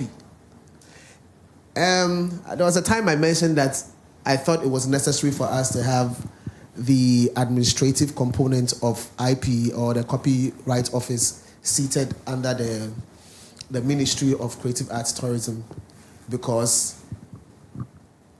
for the most part, when we are having conversations, because it's under the AG's office, we don't really have the people with us. Because the AG's office may be focused on the integrity of the law and ensuring that there is compliance. But the people that it impacts are the people who are within the people of the arts, like arts, culture, and tourism. And so when we seated here having these conversations, we are discussing basically what impacts our sector. And that is one of the key areas. And we are thinking about economic value or monetization, etc. But we don't have, like your report that you were giving, they didn't really have anything of such. So I'm thinking that for as long as that particular move is not made, we have to be deliberate about including them in our engagements. Who are you talking about? The Copyright Office. The Copyright Office under the AG. Which is under the AG? Yes. Under the AG's Yes. office. Yeah, but the AG's office do have representatives on creative boards, like the NFA and the Creative Arts Agency. They have reps from the AG's office on their boards. Yes, I get that. But you see, this activity about IP or copyright, the office sits with them. So what I'm trying to say is, if the office were not with them, they would still have had representation on the board that you're talking about. All right. But what I'm saying is that we don't have, like, what have they done this year? What has been the plan? What were the challenges? They are responsible for the economic value of everything IP in our sector. And yes, we don't have constant information about what they are doing or where they are taking us to. In terms of plan, what are the new conversations about IP with respect to AI? All of these things sits with them. And we need to be able to understand that particular space, because everything monetization on intangibles with respect to the creative sector, they are handling it. And so this conversation, they should be part of it for as long as we're discussing everything economy, But unfortunately, because of that division, we are not getting that. So I think that for us, we have to be deliberate and intentional about including them in the conversation so we can get them making their constant updates, or we can have the deliberation about how we can monetize forward. All right, to be able to advance our industry. I had about 9 things. Thank you. Thank you. We have 10 minutes to go, so thank you so much. Kojo, because you've spoken already, 1 minute, just 1 minute. Oh, okay. Sure. Yes, 1 minute. Sure. One will go for Jesse for us to, deepen this discussion. But Ken, so it tells you that definitely the list that Kwame was giving tells you that they don't need 20 months or probably that excuse that they were giving because they've done too much of that. Again, this platform is big, and I know the years are listening. We don't need the document to even get to the ministry in the first place. You have it in your manifesto. You told them, you promised them, you promised the creatives that you're going to give them that incentive. What are we waiting for? These are some of the low-hanging fruits that I'm talking about. Why do we have to wait for them to crack their brains when they're supposed to do shows, events for us to go in and for them to also get something to do? They are now writing documents. And I pray, I know Mr. John Domani Mahama is an action man. This one shouldn't even get there. He should just, a phone call to the minister to say that, listen, get GRA, get everybody on board, let them do it straightforward, and we are done. We don't need any documents in there. Thank you. Sorry. You're talking about the Marine Drive. Uncle Ken, it has gone back and forth. First, MPP came in. They told us they're going to do it. Second, Elizabeth Dems came. We saw MPP coming back with Ajayi giving us some huge monies and doing some architecture and all those things. What has happened? We saw Michael Kruku-Manteh and the Nagbeko chairman. Chief Director, former Chief Director, going in front of Parliament to tell us that the account, nothing there inside. They've chopped the money. There's nothing there. The Marine Drive. We are back again with the second NDC, and they're telling us what they're going to do. What? All right. A quick one, Jesse. You did mention about the fund. Okay, so I want us to go back again to the fund matters. So they have shown us where we have to get the fund. One of them has to be getting the 1% or probably 1% from the enterprises. Now, GTA is doing very well with that. For us to buy food and all that, we see the 1% there. To buy food. Yes, when you buy from restaurants, the tourism fund. It is the 1% is there. Yeah. Okay, the 1% is there for them to they go inside. Yes. All right, Kojo, quickly. Okay, so 1% is done. NFA is supposed to get 1% from every activity that is done. I mean, when it comes to film, they are supposed to take. The enterprises are there. Okay. I know that if they put action into this, all right, they'll work. All right. Yeah. Thank you, Kojo Preko Dankwa. Now to my panel. Let me take 1.5 minutes each. So this is what we're going to do. You're going to do your final submission within that period, and then you're going to rate government performance so far on a scale of 0 to 10. So 1.5 minutes. Olele, Salvador. I just want to take the opportunity and apologize to Lexi that the theme of the conversation was government's performance in accordance to tourism and creative arts. Okay. Comedy is under creative arts. So everything that we've spoken about. Yes. So okay. Let's move on. Everything we've spoken about affects that. And I'm happy that my senior colleague, Kojo Preko, talked about the tax and relief. In the manifesto, it is said that a 10 registered tax creative, right, would or should experience tax relief, right? So we don't necessarily have to convene and send a petition, as it were, with them.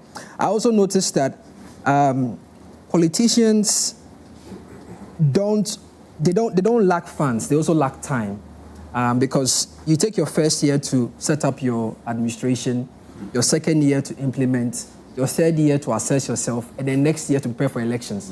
You are not going to, and I think maybe that is why they want to introduce a 5-year. I don't know about that, but that's just by the way. The challenge of management with our tourist centers and infrastructure, we're already seeing the decline in quality at the Boteman complex. Something that was just put together, a few years ago. Yeah. It's a chronic problem. It's a chronic problem. So I don't know how that's going to be fixed. Lastly, you realize that everything that has been said here comes back to tracking and accountability. That is why I had a challenge when the media budget review did not tell us what money has been distributed, where it is gone, what it's being used for, and what we even expect. As I sit here, I'm not looking forward to the end of year budget review because it looks like I am not going to be captured in there. I have to call either the director of the various agencies to find out, do you have your money? And truly, they may not want to put government in the bad light, so they will not even give you the accurate or the true representation of the figures. So that will be my, hopefully. Your rating on a scale of 0 to 10. Let's hear it quickly. Zero. Zero. Let's not talk too much. Zero. Francis, let's go. 0. I think for me, there's some things that the government has done that need to be mentioned and commended, especially even bigger than just the tourism sector, which is the visa regime, the improving of the visa system for people who want to come to Ghana. I think launching on 25th May, the e-visa platform is a big plus. It would help tourism. And even more so, making it possible for Africans to not pay when they are coming to Ghana. You've experienced it, haven't you? Yeah, I think that's a good one, tourism-wise. Okay. So the government needs, in my view, to be commended on that. I think also that we've said a lot about how the data the data integrity, of what is presented to us need to be improved. And so I would push that we operationalize the TSA, the Tourism Satellite Account. I also think that, as we have said, and Robert further pushed it, that there must be a dashboard or a tracker that shows the things that we're taking, especially with the Black Star, experience. What are the things that are happening? Each month, what is happening, and then we need to take that. I think also it's important that we look at how to improve our pitching for conventions and business meetings into the country. And I think we can do that with setting up a desk or an office that is responsible for conventions, what we call the National Convention Bureau. Please, your rating. Last but not the least, I think we need to use the tourism levy a bit more. There are many places where it is very difficult to access as tourism destinations or tourism places. I think that the levy, part of it must be used to improve some of those places. We can't always rely on Uncle Francis, your rating, transport please. and everything to do it before. And last, we need to revive the PPP forum that Stephen Paul mentioned. It's very important that it's revived. And finally, my rating is 5/10. 5/10. Okay, Uncle Ken. Yes, sir. Yeah, quickly. The president of the Ghana Comedy Network. Comedians Network. He used the word Okay. intentional. All right. I think that is what needs to be done with this industry Okay. if we need to go forward. The president traveled to Jamaica and he only went with the foreign minister. I was expecting to see our tourism minister alongside the president with a small delegation. Only the foreign minister? Yeah. KKD was there. Well, no, he's in charge of the. He's in charge of the diaspora. Voice. So I was expecting to see, because he went and he visited Bob Marley's studio. Yeah. And there was no musician or any tourism person with him. So we have to be intentional about it. Again, your rating, please. My rating 3/10. 3/10. Okay. Thank you, Jesse. Everything I have said holds constant. Okay. I've just chanced. The comedians raised a point about taxes and all. Yeah. So I've chanced on an article on Ethel Kofi's website, and I didn't know about this, but I think it's very important. So Tunisia has a Startup Act. And that Startup Act gives you a label. And that label provides you some automatic benefits from get-go. So once your business is registered and you have the startup stamp, you get the benefits. The exemptions apply automatically. And there's a definition in there. Now, Ethel's article, which I refer you to read, states that Ghana's startup bill nears approval. And the bill is drawing lessons from countries that have a Startup Act. So just to read a portion of the article and then I'm done. Tunisia was the first African country to pass the Startup Act, setting the precedence for others. The act introduces several benefits, including a startup label, provides official recognition as a startup. So when AMA enters your office and the label is there are some things they won't charge you. When GRA enters, they will not charge you. I encourage all of you, reach out to her, maybe on social media, find out more and see how you can contribute into it. That's the only advice I can give you. All right. I thank you very much. Jesse, your rating? I don't know yet. I thought as much. Thank you, guys. Thank you so much, Jesse Agyepong. Thank you, Uncle Ken. Thank you, Uncle Francis. Thank you, Olele, Salvador. Before we go, finally, let me read to you the result from the rating. So, talking about 20 months into the Mahama government tenure, how would you rate the impact on tourism, culture, and creative arts? 16% of the people, the respondents, said excellent. 33 said good, 31 said average, and 20% said poor. Thank you so much for listening to Showbiz Roundtable 9th edition. My name is Kwame Dadzie. Let me say a big thank you to our producer, Philip Nye, supported by Anita Tay, Ida Lemaire, Joan Nyame, Deborah, and the entire crew. Thanks so much. And a big thank you to our sponsors, MTN and High Five, Choco Malt. Some other time, next week, we'll be right here on Joy 99.7 FM. Thank you.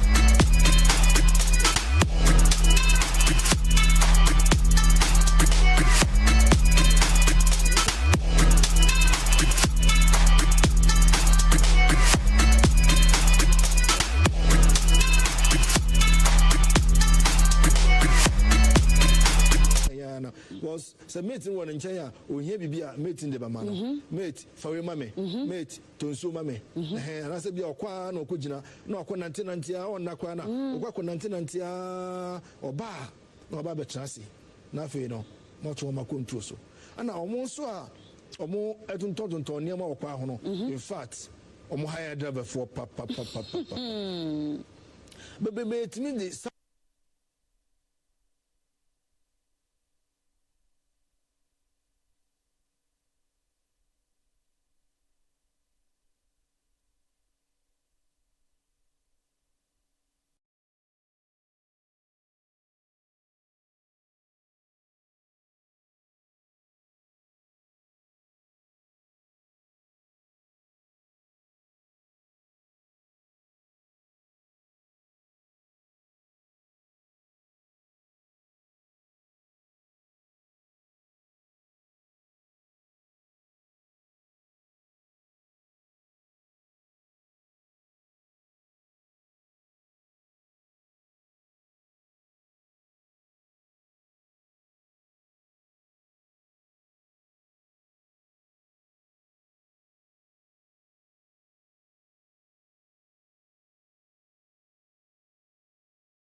RC Boys, situated at Polygono in Accra, is over 90 years old, and many elite Ghanaians have passed through the walls of that school.